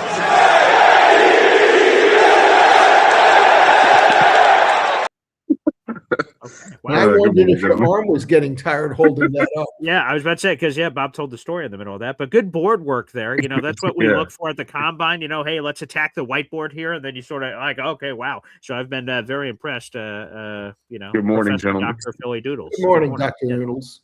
I only say doctor because for some reason, BG, you'll say Dr. Philly Doodles. Oh, I'm like, okay. Now I want Professor Doctor. There you go. That's what happens. You keep raising up the ranks. Hey, I want to say your chemist take obviously is probably 100% accurate, but the funnier part is everything now that's carbonated, that's over the counter, in the fridge, energy drink, it has caffeine in it. So I don't know, maybe, that was like, what did you say, in the 80s? She was probably correct, but 2026, you're wrong. The chemistry hasn't changed. The energy drinks that you can take, I don't think those are carbonated. Oh. Yeah, some of them are. Yeah, some of them are. Yeah, some of them. Not all of them. Some of them. Not too many of them. I haven't had a lot of those energy drinks. I'll be honest. I had a first sip of a Red Bull when I was like 12, and that felt like I felt like I was drinking electricity. I don't know if there's any better way to describe that. And I had Red Bull is carbonated. Yeah, so I had a little bit of that, but I haven't had I've never tried a Monster. I've never tried what are some of those other ones out there? It's much harder, obviously, T5. to digest it. Much harder to digest a carbonated drink than just a smooth drink. Wow, that's deep. Yeah, that's why. That's why I've drank a lot less beer, and like if I'm out, I might just rather have some type of liquor. It's just okay. Well, there you go. Yeah, it's better for your stomach. They're both bad, but that's funny. But Bob, I think we can attest to this. I don't know if we need a BG on caffeine. you're already optimal levels all the time. It may like throw you through the roof. We don't know what could happen. Could it balance? Like it sort of sends me back No. down. Like No. it's no. Okay. All No, right. I don't Bob, know tell the him science the of answer's that. I'm no. not a doctor. You know, you're a doctor. I'm not a doctor. Be careful. You're blocking the view of my book. Oh, sorry. Yeah. Let me switch to the other side. Yeah. I mean, so I would say, hey, you might get a crap more stuff done in the house. Your wife might she might just start giving you more caffeine. You know what I mean? Oh, she might say, here's more caffeine. You take all the laundry. You take That's the right. kids. Here's some more. Yeah, caffeine. he's got caffeine in him. He's rocking and rolling. Listen, JJ McCarthy. I'm right now, as I'm working, I got Madden behind on the TV. Ooh, nice. I have JJ McCarthy on my team because it's fictional. It's a video game. I wouldn't want that in real life. Like we're not. Please stop. Someone did bring this up earlier. I will say You know this. what? Someone I did don't bring know it up what he would earlier, and he has been injured through his first 2 years. So the first year, obviously, a complete wash. He gets hurt in the preseason. Then this past year, he was in and out of the lineup with injury. So 2 injury years, and then when he played, it wasn't always at a great level. So there is a lot of negative with J.J. McCarthy, obviously, which is why the Vikings signed Kyler Murray in the first place. Yeah, I mean, to that degree, it's like you might as well just grab Aller. If you can move 2 picks, get a third, grab him. There you go. You got his rights. You're starting off with him. Starting off with Frank Reich. We know this regime has gone to see him. They like him. Like if you bring in McCarthy, you're okay. Hey, dude, we traded for you. Get on the plane. Grab your bags. The mentality is these guys are fragile nowadays. So I don't think it's a good thing to just take swings on guys. We just did that. Didn't work out. And to be honest with you, if you're going to draft Drew Aller late 5th, 6th round or whatever, if he's still there, you're just drafting him on potential. You're not drafting him on any accomplishment or anything that really stood out, collegiately. So, he's got all the physical tools, but you're just taking a shot in the dark. But for a 5th or 6th round, there's probably nothing wrong with that because that's what most of these players are. I mean, to me, McCarthy's like the most overconfident bad player you can get, right? Like he's like, I'm out here. I don't care what you think. I'm a monster. Like I'm a beast, and I'm 9. I'm throwing those picks. I don't care. I'm 9. Like I don't need that. It's like if Will Levis was on more, like if it was on juice, and he's not even nearly the same type of player as Will Levis when it comes to size comparison. I don't know. The kid is just it's a red flag. I mean, if what's his name over there doesn't want to work with him, that's it. Like we know for certain they made a mistake with Sam Darnold. I think they could admit. I think the 49ers were the second stop to really help Sam Darnold. But if they're not trading for, like, think about those 2 trees. If we think about the 49ers and the Vikings, they'll let go of a quarterback if they think maybe there really isn't something there. But Sam Darnold, I think, was more price point. When it comes to the 49ers, they want a fortune, a king's ransom for what's his face, Mac Jones. Yeah. Yeah. I if you're telling me anything, I'll go trade whatever the heck I got to do to go get Mac Jones before I go get. If you're going to trade for Mac Jones, then you're really kind of really diluting the interest you really have in drafting a quarterback next year. That's right. Yeah. If you're willing to give up a second for Mac Jones, you're saying this is the guy we're gonna put all of our seeds in the ground for him.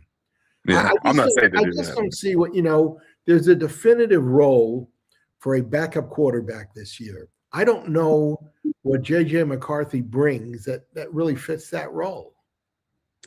Nothing. Yeah, he'll just be another body in there. So that's why, to me, it's like the Zappies get to stay and make the cut. We don't even know. I mean, they definitely, if they draft a quarterback like Alar, like any of those other guys that are available, Nussmeier, I still think Klubnik may end up being a Jet. I just have a weird feeling it definitely could be Klubnik because he was like one of the top-rated quarterbacks. It was like him, Sellers, and Alar. Like they thought was going to be like the 3 this year. Sure. And why not take a shot on Klubnik? If he's healthy, that's better than dealing with an Alar leg situation. If the next biggest issue is who lasts the regime, right? Let's say Glenn goes out there, wins 6 games. I think he keeps his job. If he goes out there and he has a 5-win season, we may have a different discussion, right? And if that's the case, did you want to draft Aller? Yeah, maybe because Moogie was looking at that guy. But, trading for any quarterback beside what we did for Geno would just be pointless at that point, I think. So, well, we don't know how Moogie evaluated these guys when they were in college. Sure. I mean, Moogie saw something, and I'm sorry with my names again at my age, but the defensive tackle on Cleveland that everybody went, who? But he saw something, Oh, Jawan Briggs you're talking about. Yeah, when he was available for draft, Moogie saw something in him while he was with Denver that said, this is a guy I'm interested in. This is a guy I'm going to keep my eye on. Mm-hmm. So maybe he sees or saw something in McCarthy that that makes him feel the same way. We can't know that. If he makes a trade for him, then you know that he did. Sure. I would say, BG, if you can pull to this point, I think he had an interview and he said that definitely one of the scouts brought up Briggs, and then they ran with it. Right? Great story. I wish I had the clip to play quickly, but I don't. So the Jawan Briggs story is they have a pro personnel staff, and this staff. So you have like scouts at scout college stuff. Oh wow, I'm the Midwest scout. I'm this scout. I'm going to watch a college. They have pro personnel people that their job is to study every other of the 31 rosters, and they have all these points. They didn't get this specific of telling us what they were, but like they have all these traits and things that they look for. And if players that these pro personnel staff are studying passes their tests inside the Jets building, wow, he has this explosiveness, he has this on deeper analytics and stuff. He gets from just a pool of random players to a new level. And then if he passes other tests, what happens is the pro personnel scouting staff says, hey, Moogie, you're going to want to take a look at this guy. There's this guy, Jawan Briggs. He's a defensive tackle in Cleveland. They're overloaded with defensive tackles. I think he could be had. And they give it to Moogie. And Moogie says he and Aaron Glenn watch tape and go, oh, my God, this scouting person was right. Now let's get to the next step. So then they assess the conversation. So it was super cool, right? It was one of the random, and it was cool that Moogie gave us this level of detail. We don't hear this all the time. That it was a pro personnel scouting staff said this guy passed our tests and passed our second test. And then once they do that, then we, the scouting staff, reach out to upper management, Moogie and Glenn, say, hey, buddy, you guys want to take a look at this? Obviously, it's Moogie's and Glenn's decision. They disagree. They tell, hey, scouting guy, go back in the room, buddy. All right, this is bullshit. Or they agree, and they agreed, and Briggs was great. So cool process there. Yeah. I mean, I'll say two more quick things real quick. Yes, sir. I would say, Moogie trading. Maybe we'll see a wide receiver move. Like, obviously, the Broncos thing has been a topic. I still say Xavier Hutchinson's a good shot. That room will be crowded. I would assume they're going to draft probably another wide receiver. The Texans have just been doing it. So you never know. And then lastly, yes, sir. I mean, Jawan Jennings, Lederer, Mr. Bob Lederer, you made that note before. Certain guys' prices should be climbing down. Like reportedly, he was thinking 20 mil. That's not going to happen. I doubt we bring him in for 15. So I'd probably say if there's anyone left out there, maybe like a Christian Kirk, he may really want a playoff run. Oh, he is gone. He had to sign with the 49ers, 1-year deal. Oh, shit. Well, then that's my call. Yeah. Yeah, I have no other option. I would say something like that, slot guy. That's why Lemon's intriguing, but yeah. Right. All right, go. Back to work, Professor. Thank you, Doctor.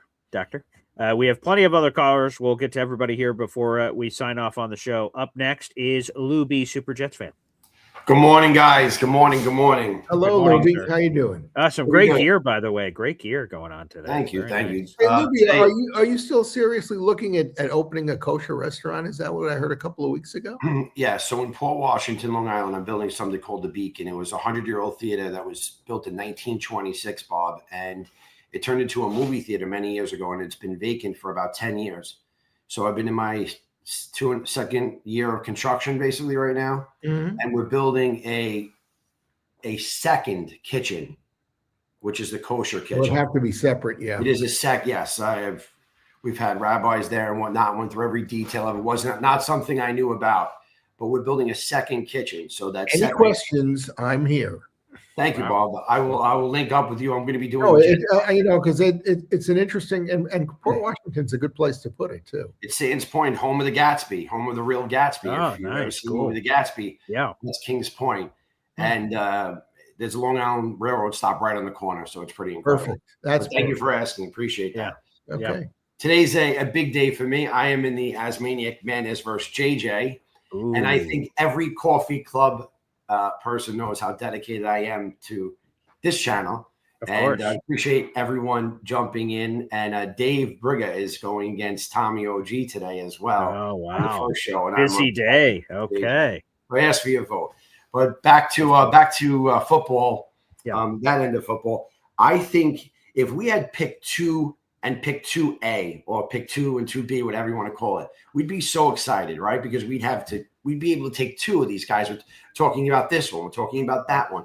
So the way that I think we achieve that is by trading to 7, because there's no one that we haven't talked about that's a possibility at 2, that one of those combinations could possibly be at 7 too.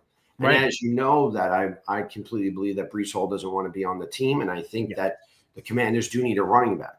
So I would use BG. What is the value, do you think, in points wise, what Breece Hall would be if he's a 3rd pick?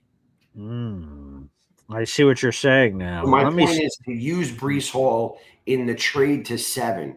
Because if we could go, everyone think about this. If we can go into that draft and take whoever it is at 2 and then possibly end up with another Ohio State guy at 7, because if you look at 7, every one of the guys that we've talked about as a possibility that we should take as the Jets, not who falls at 2 or whatnot, but who we could take at 2.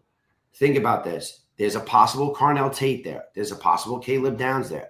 There's a possible David Bailey there. There's a possible Jordan Tyson there. There's a possible Makai Lemon there.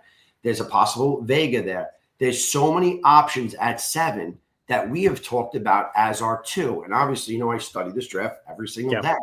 But if you really go through it as a Jet fan, you will see that at 7, we could still have who we're thinking about and talking about it too. Bain can be at 2. Excuse me, at 7. Someone's going to fall there that we have actually wanted. So the value to move up to 7 is incredible for us.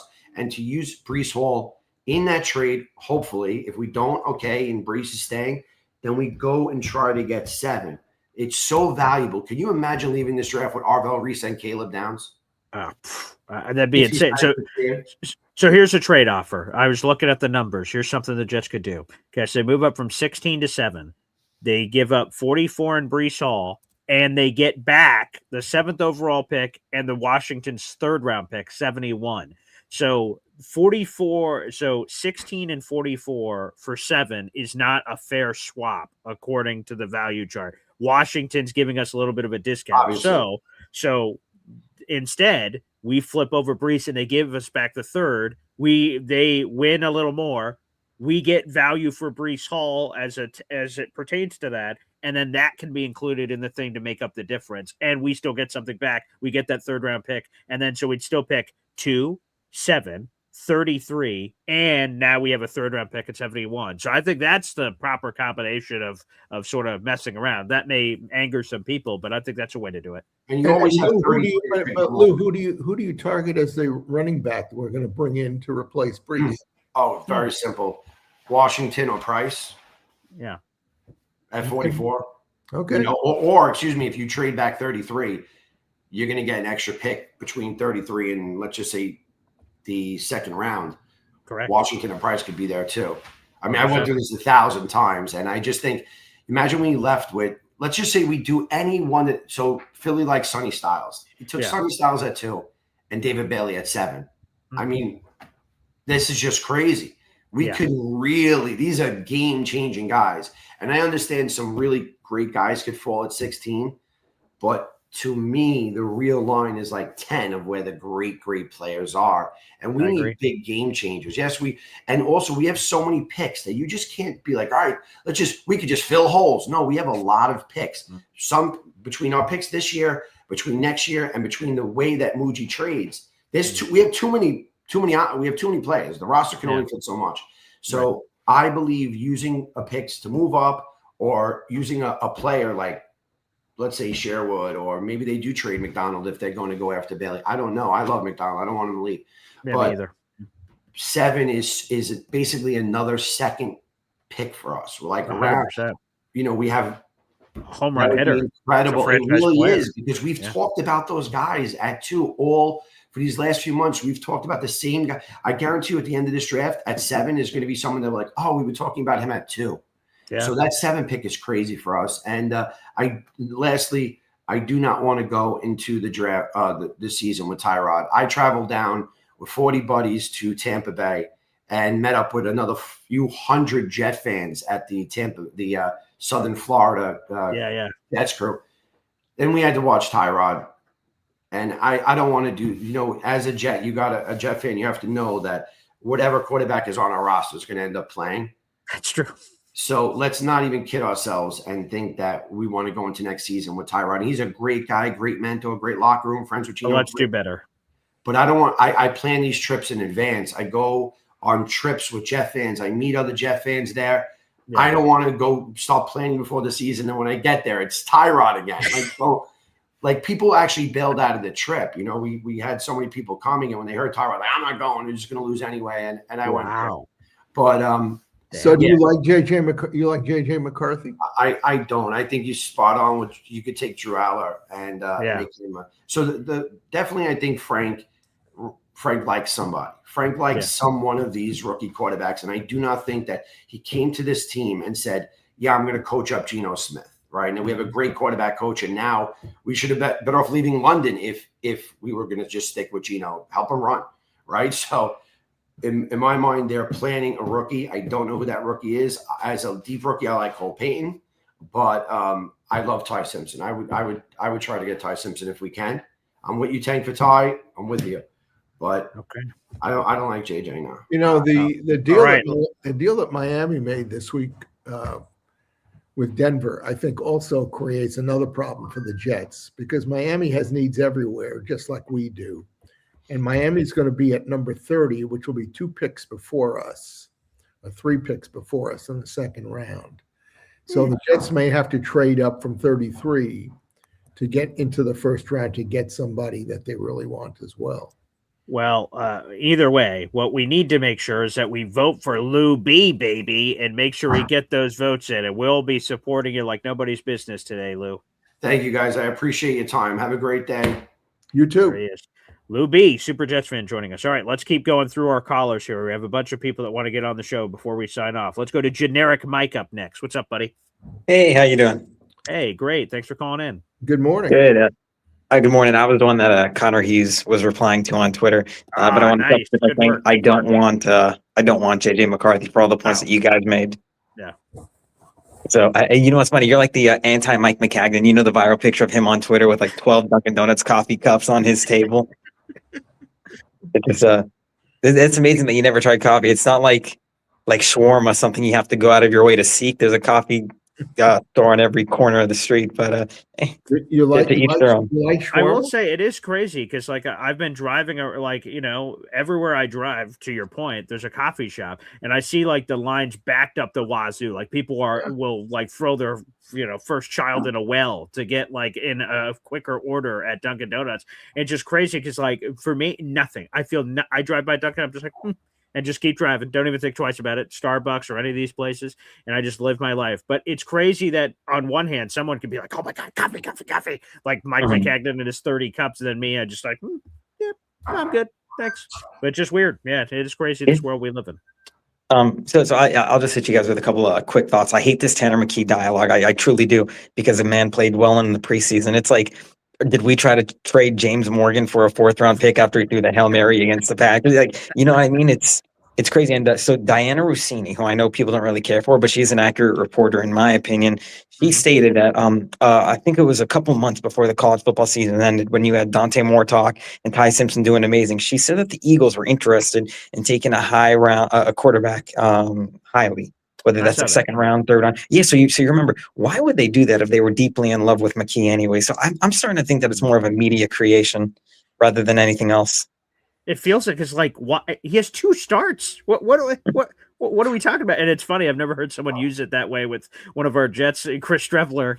Why did we, 1st round pick is what we're looking for. It is crazy that like we're this quarterback factory and there's this hubbub like, this is the price. And like, we're all like, 2nd round pick. That's you used a 6th round pick on him. What has he done? It is wild. I don't understand that at all. But yeah, to your point, why would Diana Rossini be chiming that in for Jalen Hurts, and then they have Tanner McKee. It doesn't make any sense. So yeah, maybe it's just a bunch of malarkey. Yeah, 100%. And I think this has been as good of an offseason as we could have hoped. I mean, the mood after the season ended, everyone was dour. Jet fans were at each other's throats. And I know you're the eternal optimist, but it was a dark place on Jet Twitter. But I think we just truly need a wide receiver too. And before we go into the draft, I mean, I was thinking maybe we can trade for a Jalen Coker. I think Frank Reich brought him in to Carolina. Yeah. When he had like 400 yards last year, he would be our leading receiver on the Jets if that was the case. So it's true. We got to trade for someone, maybe from the Steelers, maybe another pissed off receiver that Aaron Rodgers may be coming back. Someone wants to get out of that room. Who knows? Yeah. It would certainly, raise more questions among the other teams about it. Well, who are the Jets really interested in drafting? Which is one of the keys going into the draft. You want to leave the other teams guessing about who you're really interested in. But I like the creativity, right? Is Roman Wilson in Pittsburgh, a young receiver, just has sort of been lost in the sauce? Do you go get him or somebody? But I like Coker much better, though. Jalen Coker is exciting to me. They have Tedero McMillan. They still have Xavier Legette over there. Like, I could totally. It's got to be somebody you can pencil in, ink in as the number 2 receiver. I'd ink in Jalen Coker. If we had Jalen Coker right now, I'd put him in number 2. And then hopefully more moves to come, for sure. Got it. All right. Well, I appreciate you guys having me on. Thanks. Anytime. Generic Mike joining us here on the program. All right, let's keep working our way through our callers. Up next, EZ joins us here on the show. EZ. Hey guys, how you doing? Yeah, good morning. Oh man, I wonder if that kosher restaurant's going to make good kugel. Yeah, what's kugel? Sorry. It's noodle pudding. It's noodle pudding. I'm going to educate this guy. It's egg noodles. It's egg noodles, and it's like eggs and sugar and stuff, and you put it in, and you mix the egg in with the noodles, and you bake it. What's it called again? He's making a face, but I'm getting hungry. No, but what's it called again? Kugel. Noodle pudding. Kugel or noodle pudding, and you put raisins in it. Oh, it's egg noodles. It's egg noodles with a sweet egg. You mix up the egg, batter the. I love eggs.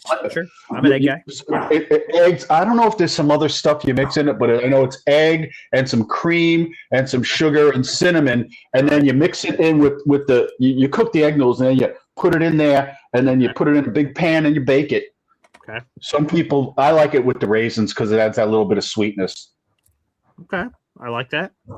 Right, I might have to try some kugel action. We'll see if that's on my. It's really good if it's made right. It's really good. Unfortunately, there are some people in my family that don't quite make it right. Yeah, and it can get burnt on the edges and on the crispy on the top, which I like it more smooth and creamy. Anyway, I had a couple of thoughts on this receiver Lemon. Okay.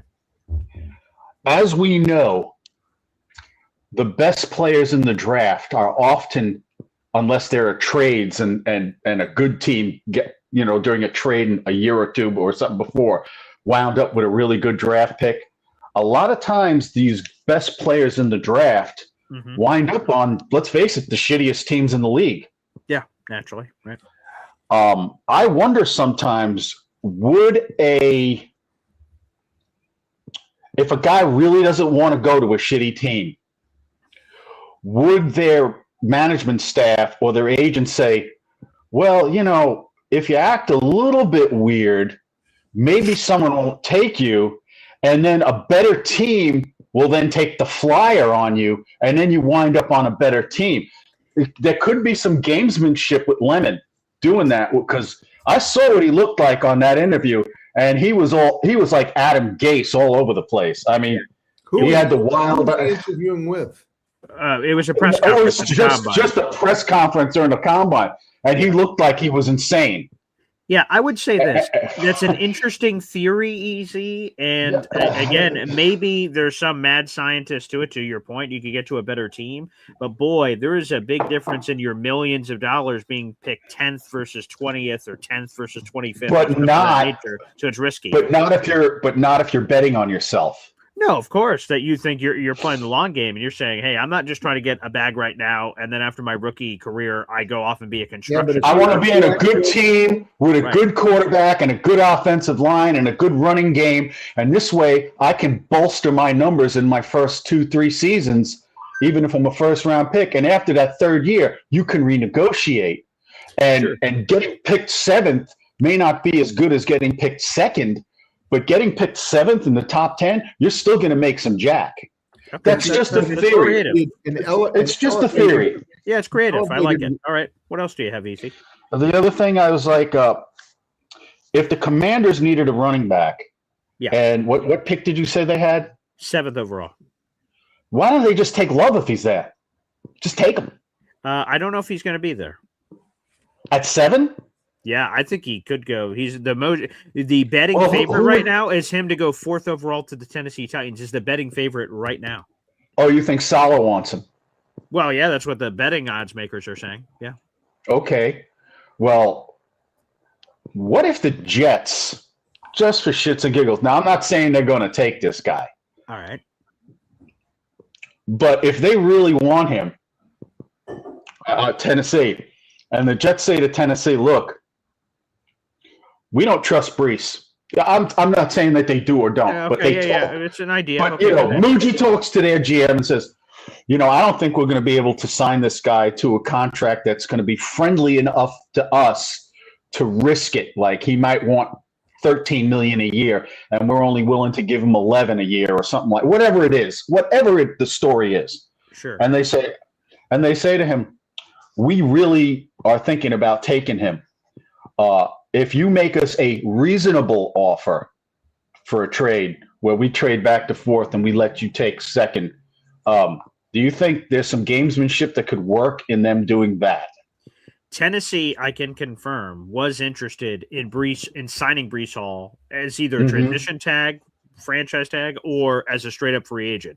I heard from plenty of Tennessee people who said that was 100% on their radar. And then as soon as the franchise tag hit, they were like, shit. All right, well, oh well. And they haven't, because they're afraid they have to pay him at least. They're afraid they don't want to have to pay him that $14 million that first year, or if they renegotiate it when they trade him, they don't want to be paying him that 12, 5, 13 a year. Yeah. I can. Yeah, they could tag and trade him to the Titans. That's possible. Sure. But my feelings on this. I really want Vega Iola. Well, how do you pronounce his name? Yeah, it's Vega. Just Vega. Just call it Vega. Yeah, Vega Ioane. Ioane. I want him. I just want the kid. If we can trade up a little bit from 16 or what, I want that kid, because here's exactly what I would do. All right. The guy that we just got in the trade from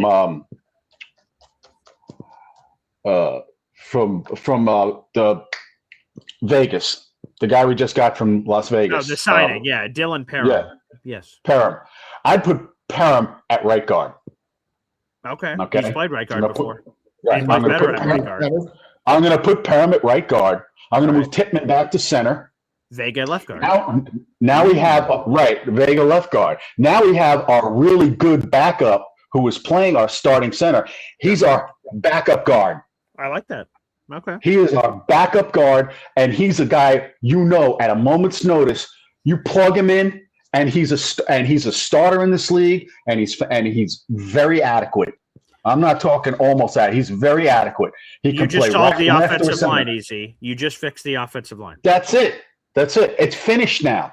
Yeah. And we already have our backup tackles, and we still have a couple other guys back there that have started. Newman, right? Yes, right. Yeah, that have experience. So that's our solid offensive line, and I think we go with that. So you have who's our left tackle now? Olu Muiwa. So we have Olu, and then we have Vega, and then we have Tippmann. Yeah. And then we have I forget the name, Parham, and then we have Armand Membu. Phenomenal. You tell me that is not a top 10 offensive line in this league right now. It's not. All young. Yeah, it's not a good offensive line. It's a great offensive line. You just fixed it. Exactly. Now we have Gino back there with time. Yeah, he'd have forever. With time. with time. We have our defense because on our second pick, we got one of those three guys. It doesn't matter which three. I would be happy with Bain. I would be happy with the true Mike linebacker. Styles, right? I'd be happy. And the other guy, either one of those three, just plug them in. I think any one of those three guys will be at least a second team All Pro within 2 to 3 years. Any one of them. Hey, easy. I think this is one of your best idea calls you've ever had. And then we have Vega right in there with Tippmann next to him and Parham, or is it Parham? It's Parham. It looks like it's Parham, but it's pronounced Parham. Parham, like Durham, North Carolina. Let me just get back real quick. I don't want to beat a dead horse, but go back to McCoy Lemon for a minute. McKay Lemon. Yeah. If you act too weird, you drive down, where you're going to get picked, and that's going to cost you a lot of money.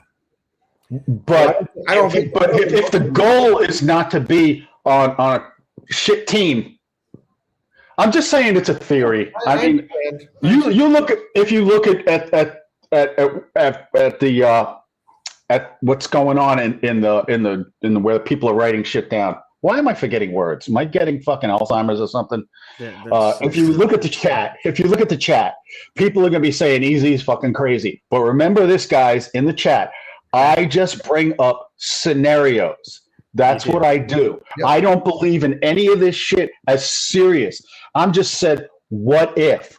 What if he is just trying to put a little bit of doubt so he slips down in the top 10 just enough to get to a team that's not completely verklempt.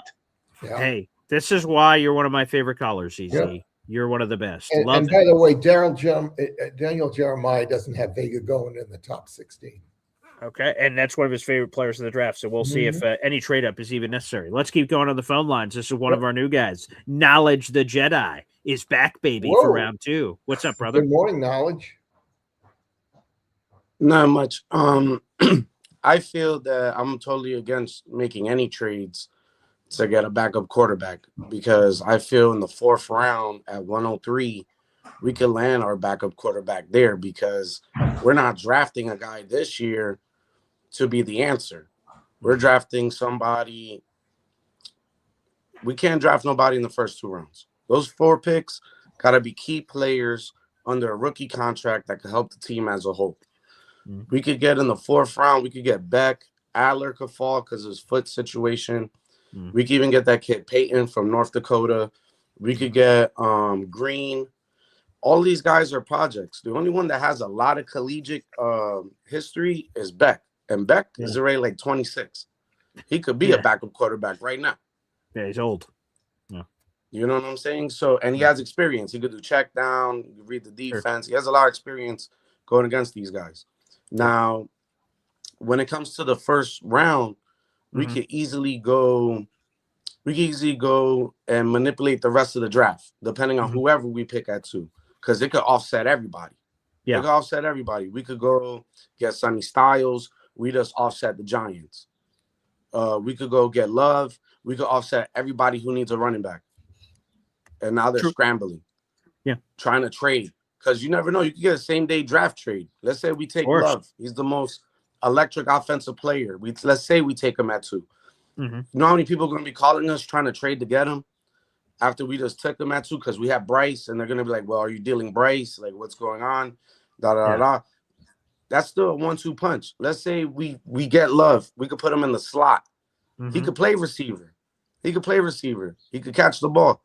So let's say like everything falls through with Bryce, and then we're in a scenario we got to trade him mid-season. We already got our quarterback under. We could get a backup quarterback under a rookie contract. We get a backup running back under a rookie contract. We get a receiver in the 2nd round because Lemon could have just weirded himself into the 2nd round. It's a deep receiver draft. It's a deep guard draft, like interior lineman. It's a deep draft. We could get a guard in the 4th round at 178 and still be a starter. Yeah. You know what I'm saying? We don't have a 3rd. We don't have a 5th round. We do have a 5th round. Yeah. I thought that moved up. Yeah, we got a fourth and a fifth in comp pick. So we have 2 1s, 2 2s, no 3, 2 4s, 1 5. I don't know. No 6s, and then a couple of 7s. So that's that's what what happened. We got rid of yeah. being in the 6th round. Yeah, moved around. And the fourth rounder is practically a fifth because it's the last pick, and the fifth. The comp pick one. We have 2 fourths. One of them is late. One of them. I mean, the late one, the one that we added, is Look, the last pick. Everybody's talking up trading back into the 1st round. There's no need. We got pick 33. Anybody falls out of the 1st round, we got the best player that fell out of the 1st round. We got the 1st pick in the 2nd round. Correct. Like we could strike gold at number 33 pick. We don't have to trade it away. We don't even need more picks. We traded around so much that we kind of have something here. All we're looking for is what? A tight end, maybe another receiver. Sure. Maybe more depth at QB in the room. Yeah. We need another corner. Sure. We already have like 5 safeties. So, and this is a good safety draft. That's what's weird. Like really we have good. a lot of safeties here, and I think there's like maybe 8 safeties in this draft that could probably start for anybody. So it's pretty deep draft. Well, we're gonna need a middle linebacker. I feel that too. We could shock everybody and take Styles. And, could happen. And Demario Davis could raise him up because he's fast enough to play outside linebacker. Yeah, for sure. Him and Reese got the same 40 time. So I don't see what's the difference of getting a 20-year-old that we got to wait 3 years to really make him a man and figure him out. Yeah, he plays aggressive. That's cool. But to miss at 2 and wait 2 years in the back of his contract for him to become whoever you think he's going to become, he's 20. We already had somebody young in McDonald at 20. Right. We don't need Bailey. We got McDonald. Sure. Still under contract. So we could get Bain. Bain is a force in the run game. We get Bain. We get Bain. We could rush 4, drop 7. We could rush 4, drop 7. You got somebody in the middle that could cover the run and could cover the pass. Hey, I hope we add all of that. We have so many needs. Like think about it. Jedi. Bain could fall to 16. Everyone's talking about his Wouldn't arms. That be cool? I'd He take could him. fall to 16. And if we miss out on him, we could get the other Miami edge. Yeah, who's a Hakeem monster. Mesidor. Yeah, he's phenomenal too. Let's fingers crossed. Knowledge of Jedi. I appreciate the second call, brother. You're the best. Well, I We'll appreciate have you back on soon. Great weekend, Knowledge. Thanks, brother. Let's squeeze in one last call, and then I desperately have to go late for an interview. So let's get one more caller in here. Johnny Boy joins us here on the program. Johnny. Hey, morning, BG. Hey, morning, Bob. Let me. I'll be quick because I know you have to head out. BG. Brees Hall, and that's the only reason I'm calling because of the Washington situation. Yeah. Brees Hall straight up for Luke McCaffrey. Do you do it? No. Absolutely not. No. God, no. Absolutely not. No. Yeah, Luke McCaffrey, with all due respect, I guess I should have said that before I insulted him. No, we could do better if we're doing a player-for-player swap, which, again, they did for Jermaine Johnson, Devondre Sweat. I'm willing to do it for a receiver, sure, if there's a good enough receiver. Like Luke McCaffrey is just this totally unproven thing to me. There's just not enough meat on that bone for me. No. Bob? I don't know anything about Luke McCaffrey, so I'll Christian McCaffrey's brother. Oh, well, he has good bloodlines. That's my evaluation. That's an excellent evaluation. Johnny Boy, keep those creative trades cooking up, man. No, it wasn't me. I saw it earlier today out here, and that's been the conversation. And I was like, hell no. I was like, I like Luke. Don't get me wrong. He's a fine player, but Brees, I think you would want more. Right, but because I definitely would want more in Virginia, so I see. It's Commander's country out here. Funny thing is, you got to balance with how much money Brees would require. Sure, right. Washington, we'd have to check that out with the cap situation. But interesting in that neck of the woods, I wouldn't have thought of that, but I like it. Well, Johnny Boy, thanks for the call, brother. Good weekend, Johnny. Yep, there he is. Johnny Boy joining us here on the program. We're 4 subscribers away from 8,500. I would love to stay on to try to encourage you guys to push it over the top, but unfortunately, I'm desperately late for an interview, and I got a bunch of interviews coming up. So, folks, I want to thank you so much for joining me and Bob here on the program. Again, maybe this 8,500 will happen randomly when I just check YouTube later today. That'd be cool. So, like the video, hit subscribe again. We're 4 away from 8,500. Show your love. Bob, another fun show. Yes, and look forward to coming weeks. Yep, we'll see you guys. Lots of activity and lots of good stuff. Draft's right around the corner, folks. We'll see you tomorrow morning for Boy Green Daily. Take care.